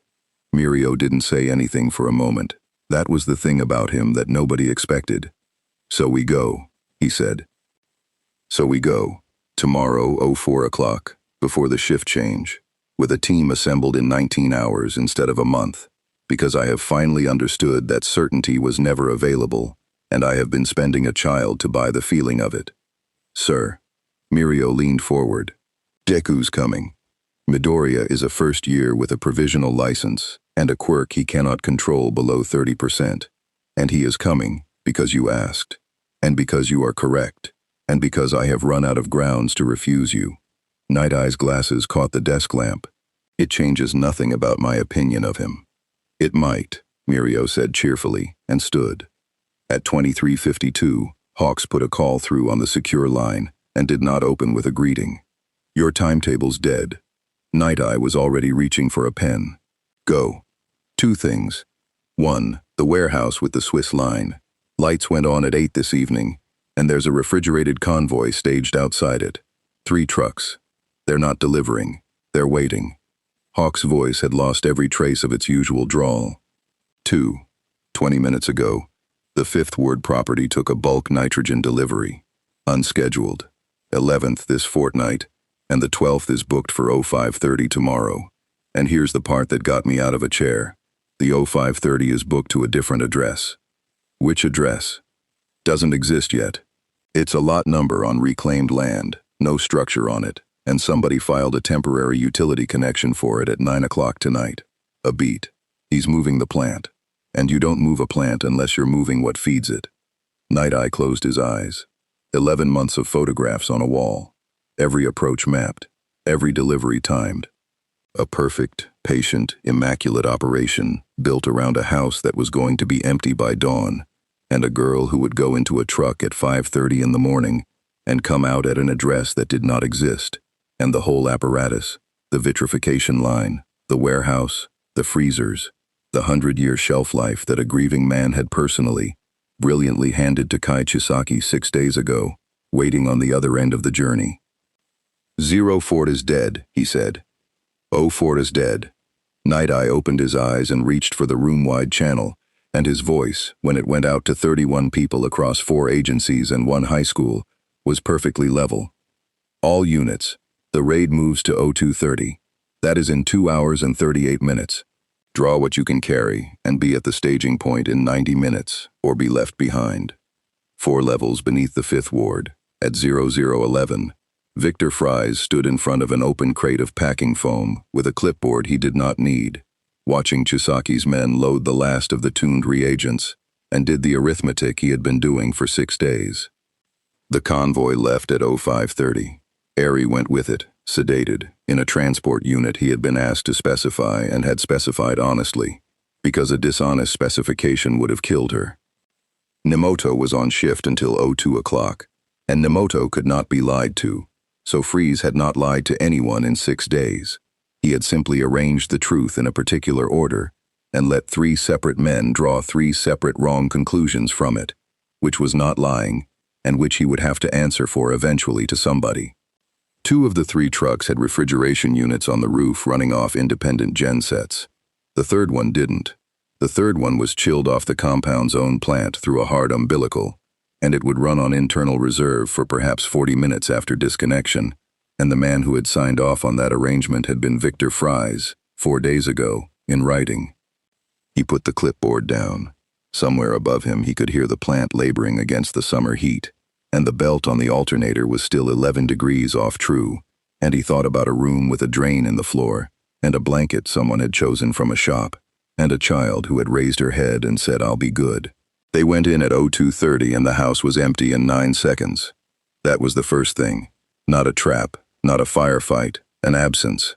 Night Eye's primary team came through the front and found tatami and a corridor and a folding screen, and nothing behind any of it, and the shrine room where 11 months of surveillance had put 4 confirmed precepts on a rotating night watch, had 4 cushions on the floor and a cold teapot. "Cleared," Rocklock said. "It's cleared, sir. They've—" The floor opened. Not beneath him, beneath Ryukyu, 11 meters back, in a section of matting that had been solid for 11 months of photographs, and the concrete under it inverted, and became a shaft, and the shaft became a throat, and a dragon the size of a bus dropped 4 floors into a space that had been poured that afternoon specifically to receive something the size of a dragon. The entry ceased to be an entry and became 6 separate falls. Fat Gum went through a wall that unmade itself around him. Aizawa's capture weapon found nothing to anchor to, because the ceiling he had thrown it at had stopped existing halfway through the throw. Mirio went down through the floor voluntarily, which was the only correct response, and came out on a level nobody had mapped with Deku, and Night Eye, and Eraserhead above him, and a corridor ahead of him that was already closing. "Move," Night Eye said. "Do not stop. Do not clear rooms. Do not fight the walls. Down and forward." They fought the walls anyway, because the walls fought them. The compound came at them in slabs and spikes, and sudden vertical drops, in floors that liquefied into slurry and set again around ankles, in corridors that stretched. Fries had been right about this, and would have been unbearable about it. In corridors that were not the same length, coming as going. Deku ran at 15%, because 30 would have broken him, and 8 would have been useless, and he learned within 4 minutes that the only reliable rule underground was that any surface behind you was gone, and any surface ahead was a suggestion.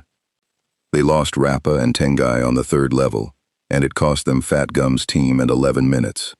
They lost Nemoto and Hojo on the 4th, and it cost them Aizawa, who stayed because someone had to look at a man who could compel truth, and someone had to keep looking, and who shouted at them to go without turning around. At 0251, they came down a ramp that had not been there, and into a level that was 30 degrees colder than the one above it. Fries felt them arrive through the floor. He was in the clean room with the last 2 crates and a hand truck, and the building told him, a shutter in the plate, a pressure change in the positive pressure seal, and then the light in the corridor going from amber to the flat white of an emergency circuit. Chisaki's people had begun moving 20 minutes early. Somebody had known. He put down the crate. There were 4 ways this went, and he had rehearsed all of them, and none of them were good. And in 3 of them, Ari went into a truck. In the 4th, he did something irreversible in the next 90 seconds, alone, in a building whose walls belonged to the man he would be doing it to. He took the freeze gun off the rack where Chisaki's people had permitted him to keep it. Permitted, because Nemoto had asked him on the first night whether he intended to use it against the organization, and he had said not against the organization, and Nemoto had let it pass. And that had been 6 days ago, and Freeze had thought about that sentence every hour since. Then he walked to the plant room and opened the manual isolation on the compound's primary nitrogen umbilical and cracked the bleed by 3 full turns. It made almost no sound. That was the thing people never understood about it. 180 kilos of liquid nitrogen boiling off into a sealed underground level did not roar or explode. It simply became gas, at 700 times its volume, and went looking for somewhere to be. And it was heavier than air, and it was invisible, and it did not smell like anything at all, and it filled the lowest spaces first, which underground meant the floor, which meant the level Fries was standing on. He was wearing his own supply. Nobody else down here was. Then he went to find the girl.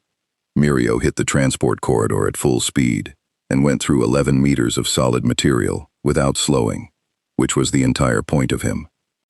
Permeation was the correct answer to overhaul, and everyone in the operation knew it. Chisaki could not shape what he could not touch. Chisaki could not bury a man who was not in the world at the moment the world moved. Mirio came up out of the floor behind 2 precepts, took them both down in under 3 seconds, sank again before the corridor could close on him, and traveled 40 meters in the direction Night Eye's map said the transport bay had to be. He surfaced into cold. Not the mechanical cold of a clean room, a wall of it, a fog at floor level that came up to his knees and poured slowly down the ramp behind him, and the emergency lights making long, dim cones in it, and the frost already creeping up the corridor's walls in structured fans. He took one breath and his throat closed. Permeation had one rule, and Mirio had built his entire adolescence around it. While he was permeated, nothing in the world touched him. Not floors, not fists, not bullets, and not air. He could not breathe through it. Every second he spent inside a wall was a second held, and he had trained the hold to just over a minute and a half, and had never in 4 years needed more, which meant the moment he came out of a wall, he had to breathe. And the air on this level was 19% oxygen and falling, and by the time he had gone 11 meters it was 15. And the thing about nitrogen asphyxia, the thing that killed technicians in industrial accidents every year in every country on Earth, is that the body has no sensor for it. There is no burning. There is no alarm. The urge to breathe is triggered by carbon dioxide, and Mirio was exhaling his carbon dioxide perfectly well, so his body reported, calmly and confidently, that everything was fine, right up until his vision went silver at the edges, and his legs stopped taking instruction. He got out. He got out because he was Togata Mirio, and because some animal part of him did the arithmetic when the rest of him couldn't. And he went up, through the ceiling, permeated, into the level above, and surfaced there on his hands and knees in a corridor full of ordinary breathable air, retching, with his ears ringing and 11 seconds missing out of his life that he would never find again. He was still there, on all fours, when Night Eye and Deku came around the corner. "It's flooded," Mirio said, and his voice came out wrong. "Sir, the whole lower level, it's gas. I couldn't." He got a hand on the wall. "I couldn't tell. That's the thing. I couldn't tell it was happening." Night Eye had gone white. Nitrogen. There's a fog at floor level, and it's coming up the ramp. Nobody goes down there. Night Eye said it into the open channel, hard, flat, the voice he had used exactly twice in his career. All units, the lowest level is inert atmosphere. This is not a quirk. This is asphyxiant gas, and it will kill you without symptoms. If you are below the 4th level, go up. Now." Deku was staring down the ramp into the white. "Sir, Ari's down there." "Yes." "Then you will die in 90 seconds, and she will still be down there." Night Eye caught his shoulder. "Midoriya, listen to me. Whoever did this understood exactly what it would do to us. It is a perfect defensive measure against a raid conducted by people who breathe. His grip tightened. And it is a perfect defensive measure against Kai Chisaki, who also breathes, and who cannot reshape a gas, and who is at this moment 4 levels underground in a building he can control absolutely, and an atmosphere he cannot. Mirio looked up. He's cutting them off from the trucks. He was. Fries came down the transport corridor with the fog at his waist and the freeze gun in his hands, and the 2 men on the bay door saw him and did not raise their weapons, because he had been eating in their canteen for 6 days. "Doctor, you shouldn't be. You have about 4 minutes, Fries said. Perhaps 5, if you go up the east ramp immediately and do not stop to argue with me. There is no oxygen on this level. You will not feel it happening. If you sit down to rest, you will not stand up." He kept walking. "I would go now." One of them went. The other, to his credit, brought the weapon up. Fries shot him in the legs, and the ice went up to his hips and locked him upright against the wall, which was, Fries reflected, an act of mercy, with an 11-minute expiry on it, and he keyed the bay door and went through. The transport unit was on the loading plate. He had specified it. He had written the specification honestly 4 days ago. A sealed medical transport, temperature-controlled, independent atmosphere, because a child in a nitrogen-purged cargo bay would die, and he had refused to design her a coffin. He had told them it was for the product's stability. It was, in fact, the only sealed, breathable volume on this entire level, and he had put it there himself, on purpose, 4 days before he knew what he would need it for. Eri was inside it, sedated, small, breathing.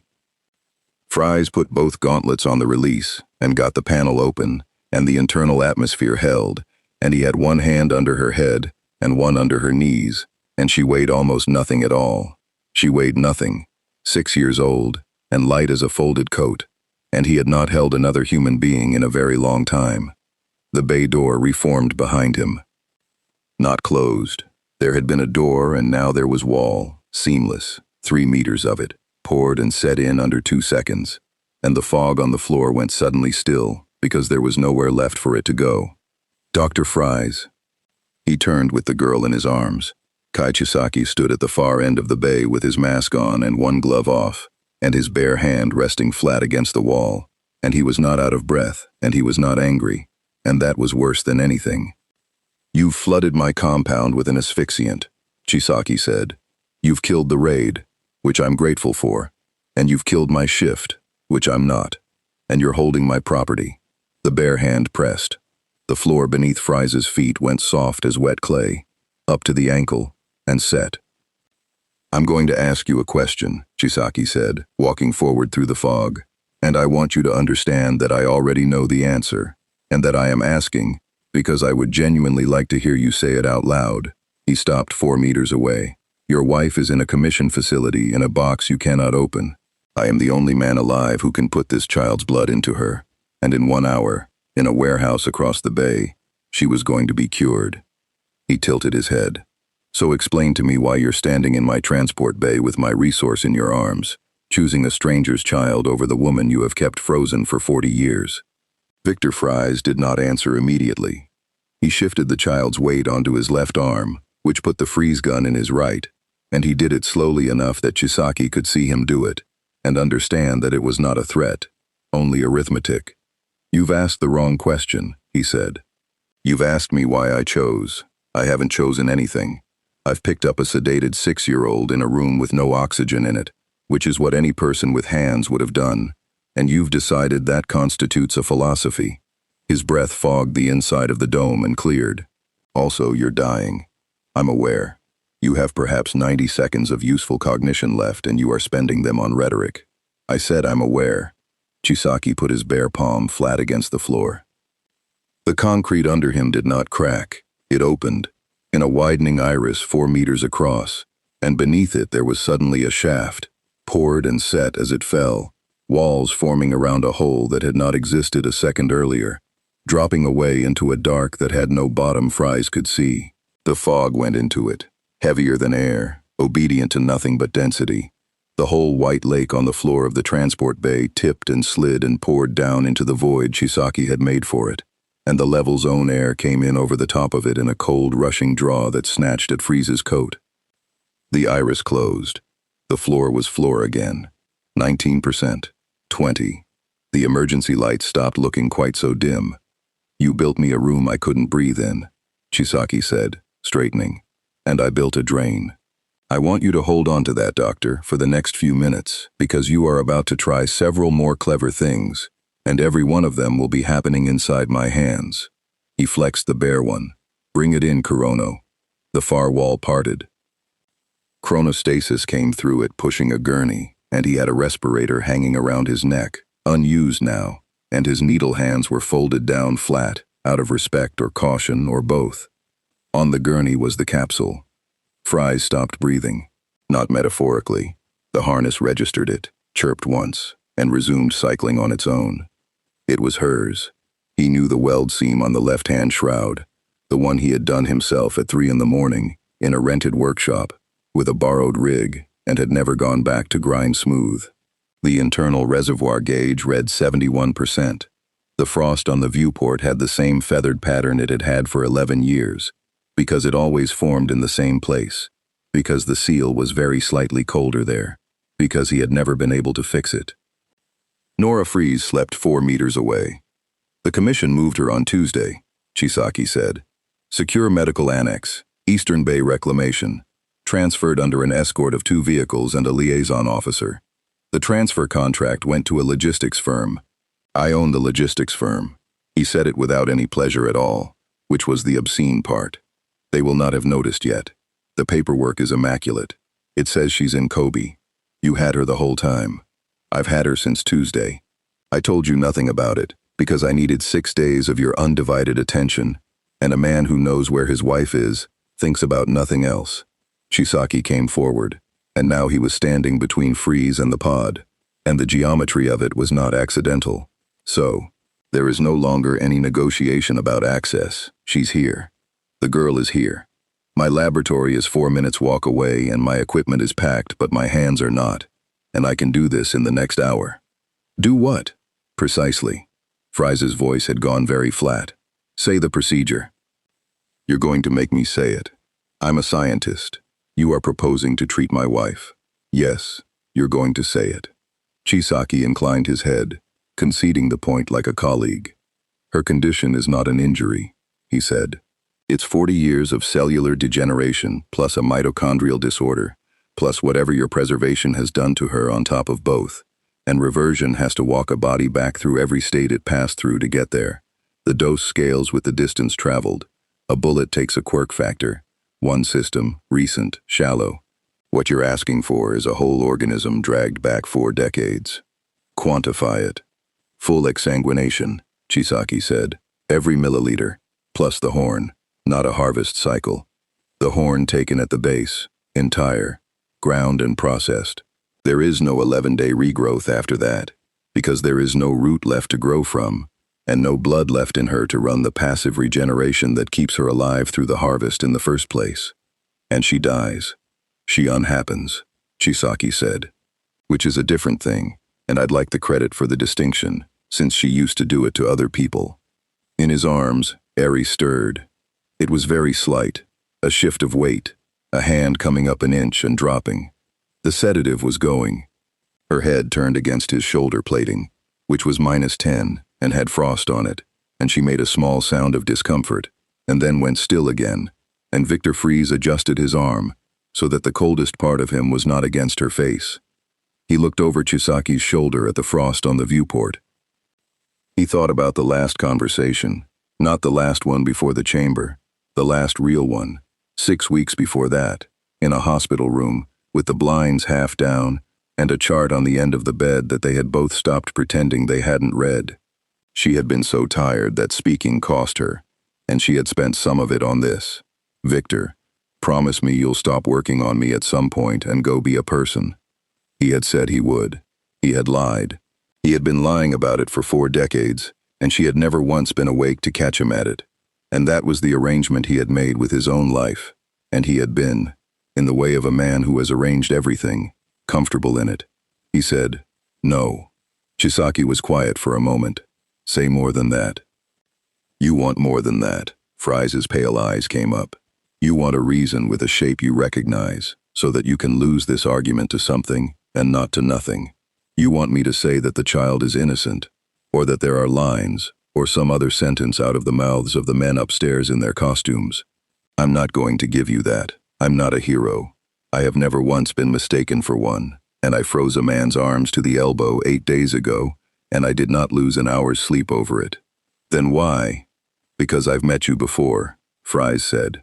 The plant above them labored. The belt on the alternator was still 11 degrees off true, and it made a small tick every rotation, and it had been making it for 6 days. His name was Boyle, he said. He wore better suits, and he had shareholders instead of precepts, and he never once put a mask on, because he didn't have to. He funded my work. He walked into my laboratory on a Thursday afternoon and told me that Nora was an asset of the corporation, and the corporation had found a better use for the equipment she was occupying, and that I, of all people, should understand the numbers. And I did. I understood them completely. Fries's arm tightened very slightly around the child. That's the part nobody has ever grasped.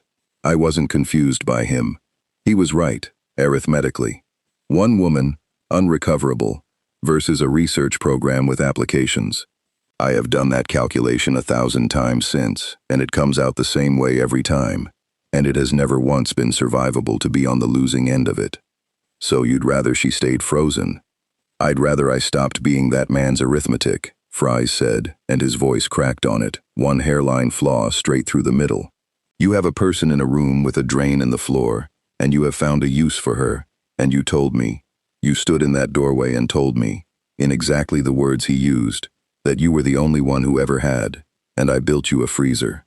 6 days ago I sat at your bench, and I removed the only limit that ever existed on how long you could keep doing it, because I was very good at my job and because you had something I wanted. And Chisaki, he shook his head once. I have spent 40 years hating a man for making that trade, and it took me 6 days in your basement to make it myself. On a child, cheerfully, with a clipboard. Chronostasis had not moved. There was something in the set of his shoulders that had not been there before. So no, Fries said, not because it's wrong, though it is. Because if I walk out of here with her cured, then everything I have been since that Thursday afternoon was a tantrum, and Boyle was simply the first man to make me the offer, and I was always going to say yes to somebody, and I find I can't have that. He drew a breath and it hurt. She has been asleep for 40 years, and I have been awake for all of them, and I have earned the right to decide what I am. This is what I am. I'm the man who put the girl down and picked her up again. The transport bay was very quiet. Kurono, Chisaki said, get the pod out of the way. Sir, get it out of the way. I'd rather not damage it. It's 40 years of extremely good work. Chronostasis wheeled the gurney back 3 meters and stood with one hand on the rail, and he looked at Fries once as he did it, and the look was not sympathy, but it was in the same family. Chisaki took his other glove off. I want you to understand, he said, that I have been very patient with this country. I have watched it hand out miracles at birth to 8 people in 10, and then congratulate itself for regulating them. I have watched heroes stand in front of cameras while a disease walks around inside every human being alive, and I have listened, for 6 days, to a quirkless man from somewhere else explain my own product to me better than any of my staff, and I confess I liked it. I thought, here is one person who isn't sick with it. His voice did not rise. And now you've gone sentimental at me. In a transport bay. Over inventory. Chisaki, you killed 19 of my men tonight with a valve. He was walking, unhurried, toward the far side of the bay, where the fog had left a rime on the floor, and where, along the base of the wall, 4 shapes lay very still where they had sat down to rest. You did it with your hands, and you did it quietly, and you have not mentioned it once, and I want you to hear me say that I do not hold it against you. It was correct. It was the correct move, and you made it, and I would have made it too. He knelt. But you have used up the part of me that was willing to talk. His bare palm came down on the chest of the nearest body. The sound was not loud. It was wet and organized, and it went on for 11 seconds, a sound like a butcher working fast, and Fries turned Aries' face into his shoulder with his free hand and did not look away himself. because someone in this room was going to have to give evidence about it later. The four bodies rose, not standing, joining. Matter reallocated with a surgeon's economy and a child's cruelty, and Kai Chisaki went into the middle of it and came out 3 meters taller, with limbs that ended in things, and an architecture across his back that was still assembling itself. And where his face had been, the mask now sat on something that had ceased entirely to be a man's head. Above them, 2 levels up, something hit the ceiling with the force of a truck. Once. Twice. On the third strike, a crack opened across the transport bay roof in a green flash, and Fries heard, thin and furious and very young, a voice shouting a name that was not his. Smash. The ceiling came down in a slab and Midoriya Izuku came down with it, and he had been at 30% for 4 minutes, and his left arm was already wrong. He landed in a crouch on broken concrete, with green lightning crawling up his shoulders, and the air in the bay pulling toward him. Behind him, through the hole, came Mirio, permeated through the falling debris, surfacing on a piece of it, breathing hard. And behind Mirio came Night Eye with his sword drawn and his glasses cracked across one lens, and behind all of them, the sound of Aizawa's capture weapon working somewhere on the level above. "Eri!" Deku's voice broke on it. "Eri, I'm—" The thing that had been Chisaki hit him. It came across 10 meters in under a second, a limb the length of a bus swinging low, and Deku went through a support column and out the other side of it and hit the far wall hard enough that the wall accepted him. Mirio was already moving. Permeation carried him through the second limb entirely, and he surfaced inside the mass's guard and put a right hand into what should have been a rib cage, and found instead that the rib cage had stopped being there and reformed around his fist, and only sank in time, dropping through the floor as 3 tons of reallocated matter closed on the space where he'd been. Fries went sideways along the wall with the child in his arms, not toward the fight, toward the loading plate, where the transport unit still sat with its atmosphere seal intact and its independent supply, and he got the panel open one-handed and laid her inside it and closed it and set the internal to 18 degrees, which was a temperature he had not experienced voluntarily in a decade. Through the viewport, her eyes were half open, sedative slack, unfocused, but open. "Stay in the box," he said, and she couldn't hear him through the seal, and he said it anyway. "It's the only sealed volume on this level. Stay in the box." Then he turned around and looked at the room and did the only calculation he had ever been any good at. The thing in the middle of the bay could not be frozen. That was immediately obvious, and he wasted no time resenting it. Overhaul disassembled matter at contact and reassembled it at will. Ice on the surface was matter, and matter was his, and the first shot Fries put into it, a full power stream, 3 seconds, enough to have taken a car, went white across a limb, and was simply shed, the frozen layer unmade, and dropped as gravel before the crystal front had finished propagating. "It's discarding it," Mirio, surfacing at his shoulder, gasping. "It doesn't matter what you do to the outside, he just—" "Yes, thank you, I noticed." Fries had the gun down and was already looking past the fight, at the ceiling, at the pipe runs. "How much can you carry through a wall?" "What?" "Through, with you, when you permeate." "Nothing. That's the whole— Nothing goes through with me. That's how it works. I can't even keep my clothes." "Then you're no use to me, and you're extremely useful to him. Go and be a nuisance." Fries shoved him bodily toward the fight, which was, on reflection, the single most disrespectful thing anyone had done to Togata Mirio in 4 years, and Mirio went, because there was nothing else to do. Fries put his back against the wall and read the room. Above him, the pipe run, insulated 4-inch line, the compound's primary nitrogen umbilical, still charged, still coming off the plant. Below him, the drain iris Chisaki had opened and closed. A hole 4 meters wide poured shut, with 3 centimeters of skin, over a void that went down further than the level. And in the middle, a mass of reallocated matter that could not be frozen, because it could shed anything applied to its surface. Applied to its surface. He looked at the drain. Nitrogen was heavier than air. It had gone into the void, and it was still in there, an entire level's worth of it, sitting in a shaft with a lid on it, and a mass 3 meters tall, standing 4 meters from the lid, with a bare palm that had to make contact with the floor every time it wanted to reshape the room. Chisaki reshaped the room constantly. It was the whole of his method. He could not stop. Night Eye. Sir Night Eye was mid-air, sword out, reading a trajectory 11 seconds ahead of where it existed. Occupied. How long can you keep him on that floor plate? What? The plate, 4 meters by 4, where the drain was. I need him standing on it and I need him to press. Night Eye's head turned in mid-flight, and Fries watched a man who had spent 11 months refusing to move without certainty spend precisely 1/4 of a second on it. Togata, Midoriya, drive him left and low. They drove him left and low. It cost Deku his left arm at the elbow, a genuine, audible, career-shaping break, taken deliberately at 45%, to land a Detroit smash that moved 3 tons of mass 11 degrees off its footing, and it cost Mirio 11 seconds of held breath he did not have, surfacing under the mass to yank a limb through the floor and lock it there.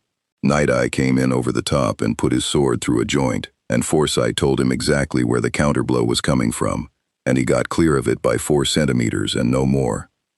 And Kai Chisaki, 3 meters tall and rebuilding faster than they could disassemble, planted a bare palm on the floor plate to raise a wall between himself and the boy with the broken arm. The floor obeyed him. It always did. It came up in a slab, and it came up from the 3-centimeter skin over the void, and the skin was 3 centimeters thick because a man in a hurry had poured it in under 2 seconds, and when it lifted, the shaft beneath it opened like a mouth. Fries fired into it, not at Chisaki, straight down past him, into the void, a sustained stream into a column of cold nitrogen gas at minus 196 degrees, and what came back up was not an explosion but a breath, an enormous soft exhalation of gas, expanding 700 to 1 as it hit the warmer air of the bay, a white wall rising out of the floor and swallowing the room from the ground up in under 2 seconds. It went over Chisaki's ankles, then his knees, then his chest. It did nothing to him at all. He shed the frost that formed on him, disassembled and dropped it, and stood in a white sea unharmed, and turned his mask toward the man who had done it with something almost like disappointment. "You've already tried this," he said. "I have," Fries agreed. "It didn't work then either." And he shot the nitrogen umbilical over Chisaki's head. The 4-inch line was pressurized, insulated, and, critically, catastrophically, steel that had been running at cryogenic temperature for 6 days and had contracted 11 millimeters along its length, and the mounting brackets had taken all of that strain and had been quietly, patiently failing for 6 days, and the shot did not need to cut it. It only needed to hit the bracket. 180 kilos of liquid nitrogen came down on Kai Chisaki in a single falling column. Not gas, liquid.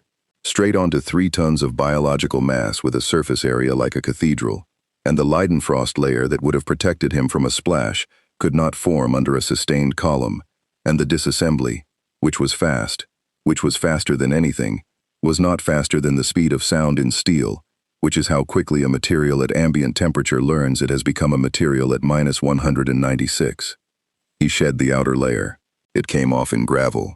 The layer beneath it had already gone. The scream that came out of the mask was not entirely a human sound, and it did not last long, because the tissue that made it had crystallized, and the mass came apart, not disassembled, not reallocated, simply broken. 3 tons of grafted matter shattering along 1,000 fracture planes and coming down in pieces into a fog it could not feel. In the middle of it, small and gray and appallingly ordinary, Kai Chisaki fell out of his own architecture onto the floor of his transport bay, with both arms gone at the shoulder, and lay in the fog, and was still alive, because the cold had cauterized what it had taken. Fries walked over to him. He stood there for a moment. Then he crouched and put a gauntlet on the floor and said, very quietly, so that only the 2 of them would ever have it, "For what it's worth, you were never going to be able to do it." Chisaki's eyes moved. Reversion on a 40-year degeneration with a mitochondrial component. It doesn't scale linearly. It scales with entropy, and you'd have needed 11 times what she had in her. Fries' voice did not change at all. "I ran it on your own data on the 2nd night. You were going to take that child apart and my wife was going to die on the table anyway, and you would have shrugged and called it an unfortunate margin, because that is what men like you say afterward." Then, Chisaki's breath was wet and shallow. Then you knew, on the second night, you knew there was nothing in it for you, and you stayed. I stayed, Fries said, because I hadn't got her out yet. He stood up. Get up, Night Eye said behind him, and there were 16 people coming down the ramp now with respirators and heat lamps and a stretcher. Dr. Fries, get up, the level's still. Fries did not get up, because he had not been kneeling. He had turned toward the loading plate. The transport unit's viewport had gone dark. He was moving before he understood why, across 11 meters of fog, hand on the panel, and the panel was warm, and the internal readout said seal integrity, compromised, and it said it because the ceiling collapse in the first 4 seconds of the fight had put a fragment of support column through the upper housing, and the housing had held for 11 minutes, and it had not held for 12. The bay was 98% nitrogen at floor level. He got the panel open. Eri lay on her side with her eyes closed and her hands still curled, and there was no distress on her face at all, because there is no distress. That is the entire horror of it. The body is not built to notice. Fries got her out and put her on the loading plate and had 2 fingers under her jaw and found nothing, and the harness on his chest cycled twice in the quiet, and behind him in the fog 16 professional heroes were shouting things he could not hear. Then he did the only thing left in the world that he was better at than anyone alive. He put his gauntlet flat on the child's sternum and dropped her core temperature 90 degrees in 11 seconds. The first thing they did was try to stop him. Rocklock got a hand on his shoulder plating and came away with the skin of his palm on it. Somebody was shouting about a pulse, about compressions, about getting her up and out and warm, and Fries did not look at any of them, and his voice, when it came out, was the voice of a man reading a specification aloud. Therapeutic hypothermia, deep, immediate, and total. Her brain has been anoxic for under 4 minutes, and at 4 degrees Celsius, the metabolic demand of neural tissue falls to approximately 8% of normal. She is not dead, she is paused. He had one gauntlet on the child's sternum, and the other braced beside her. This has been in your medical literature for 80 years. You use it after cardiac arrest. You have simply never had anyone willing to do it fast enough or far enough, because doing it fast requires the thing that is on the end of my arm. You're freezing her. I am vitrifying the outer tissue and cooling the core. There is a difference, and it is the entire difference, and I have spent 40 years learning it. He looked up for the first time, and his eyes were terrible. Get me a helicopter and a hospital with a bypass circuit and rewarming capacity. And do not let anyone put a heat lamp near this child, because if you warm her fast, you will kill her in front of me. Night Eye said, do exactly what he says. Sir, exactly what he says. Central Musutafu General rewarmed Eri over 19 hours, at 1 degree per hour, on a cardiopulmonary bypass circuit staffed by 4 perfusionists, and 1 gray-faced man in a refrigeration harness, who did not sit down for any of it, and who corrected the ramp rate 11 times. Her heart restarted at hour 7. The consultant neurologist wrote in her notes, in a hand that got steadily less steady as the sentence went on, that the patient presented with no detectable hypoxic injury, and that this was consistent with the intervention performed at the scene, and that the intervention performed at the scene was not a recognized protocol in any jurisdiction, and that she would be recommending it become one. At 04:20 on the second morning, Fries stood at the glass and watched a 6-year-old girl sleep in a bed with a rail on it and a blanket the hospital had provided, and Aizawa Shota came and stood beside him, and neither of them said anything for a long time. They'll want her, Fries said eventually. Your commission, she'll be a resource with a better address. She's coming to UA. Aizawa's arms were crossed. Dormitory, under me. I filed it 4 hours ago, and I told them it wasn't a request. And her quirk? Uncontrolled, passive. She hurt someone with it 11 hours after she woke up. A nurse, minor, nothing permanent. He said it flatly. We'll teach her. It'll take years and she'll be frightened for most of them. And she'll get to be frightened in a building full of loud teenagers who will feed her too much rice, which is the best thing anyone in this country can offer her. Fries nodded slowly. She said something, Aizawa said. When she woke up, she asked whether the cold man was in trouble. The commission convened on the 4th day, and it went badly for everyone. 19 dead in the Fifth Ward, asphyxiated, by an act performed with a valve by a man under commission supervision, a man they had classified rather than charged, released rather than prosecuted, and equipped, at public expense, with the refrigeration capacity that made it possible. There was no crime in the statute that fit it, and there was no defense in the statute either. The Public Safety Commission had spent a decade building an apparatus for people who were born dangerous, and it had met, for the first time, a man who had become dangerous on purpose, over 40 years, with a library card, and the machinery did not have a slot for him. Hawks testified for 11 minutes and got himself formally censured for the last 4 of them. Night Eye testified for 90 and did not once use the word asset. In the end, they did the only thing an institution can do when it cannot decide. They wrote a document. The Fries provision ran to 11 pages and created, for the first time in Japanese law, a category for a non-quirk individual of strategic capability, registration, oversight, licensure, and a schedule of obligations. And every legal scholar who read it in the following weeks noticed the same thing, which was that the country had needed such a category for 200 years, and had never once thought to write one, because it had never occurred to anybody that a person without a miracle could matter. There was one registry entry filed under it. Fries, Victor, quirkless. Classification, strategic. Status, conditional license, restricted practice, medical research. He read it in an office with the air conditioning at 4 degrees and laughed once, unpleasantly, and signed it. The capsule came back to him on the 9th day. They wheeled it into a commissioned medical annex with a plate under it, and a proper supply and a 71% reservoir, and they left him alone with it, which was the single most decent thing the institution did in the entire affair. He sat down on a plastic chair beside his wife. The frost on the viewport had the same feathered pattern it had had for 11 years, because it always formed in the same place, because the seal was very slightly colder there, because he had never been able to fix it. "I've been offered a laboratory," he said. The plant hummed. Proper equipment. A budget. 11 doctorates who read my requisitions and thought I was mad, and have now all read the notes from the hospital, and are being very careful with me. Cellular ice nucleation, glass transition, organ preservation. They want 20 years of it and they'll get it. And somewhere in the middle of it there'll be a paper about a mitochondrial disorder that denatures protein above 4 degrees. And I'll write that one under a different name. He put his gauntlet flat on the glass. "I nearly did it, Nora. I want you to know that, because you'd have known anyway. I stood in a basement for 6 days and built the man a better freezer, and I'd have built him a worse thing than that if he'd asked at the right hour." His voice stayed level.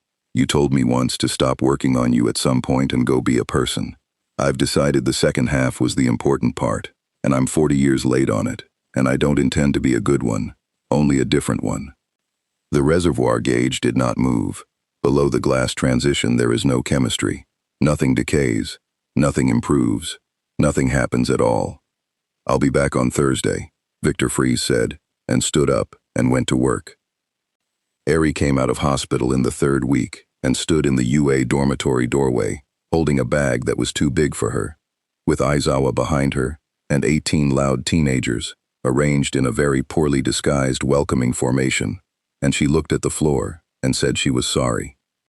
Midoriya Izuku, with his left arm in a fixator and 11 weeks of physiotherapy ahead of him, crouched down until he was under her eye line and said that nobody here needed her to be sorry about anything, ever, and that he was going to teach her to hold a chopstick properly, and that this was non-negotiable. She did not smile. But 4 days later, in the common room, someone dropped a rice bowl and it smashed, and everyone laughed, and Eri, small, white-haired, horn regrowing slowly at the base, made a small sound that nobody in the room had heard from her before, and Aizawa Shota put down his coffee very carefully and looked out of the window for a while.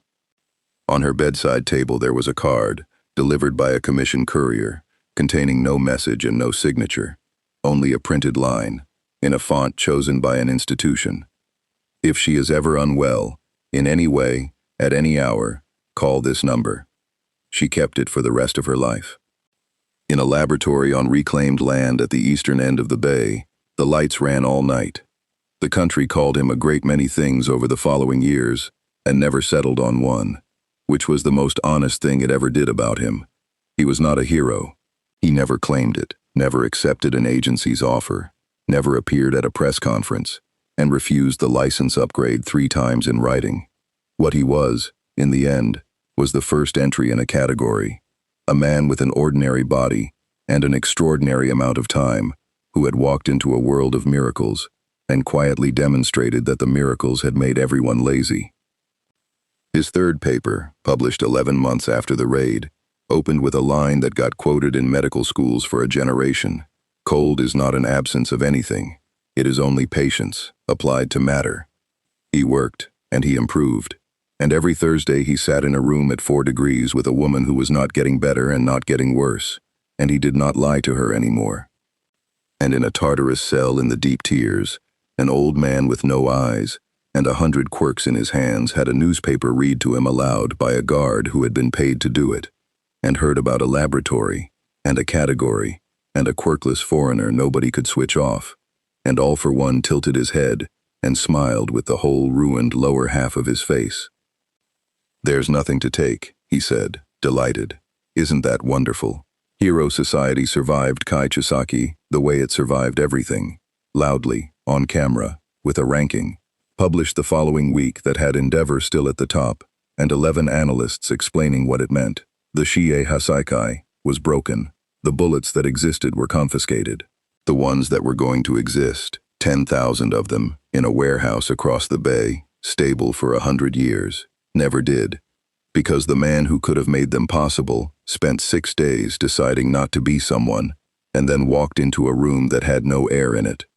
What the country did not survive was the question.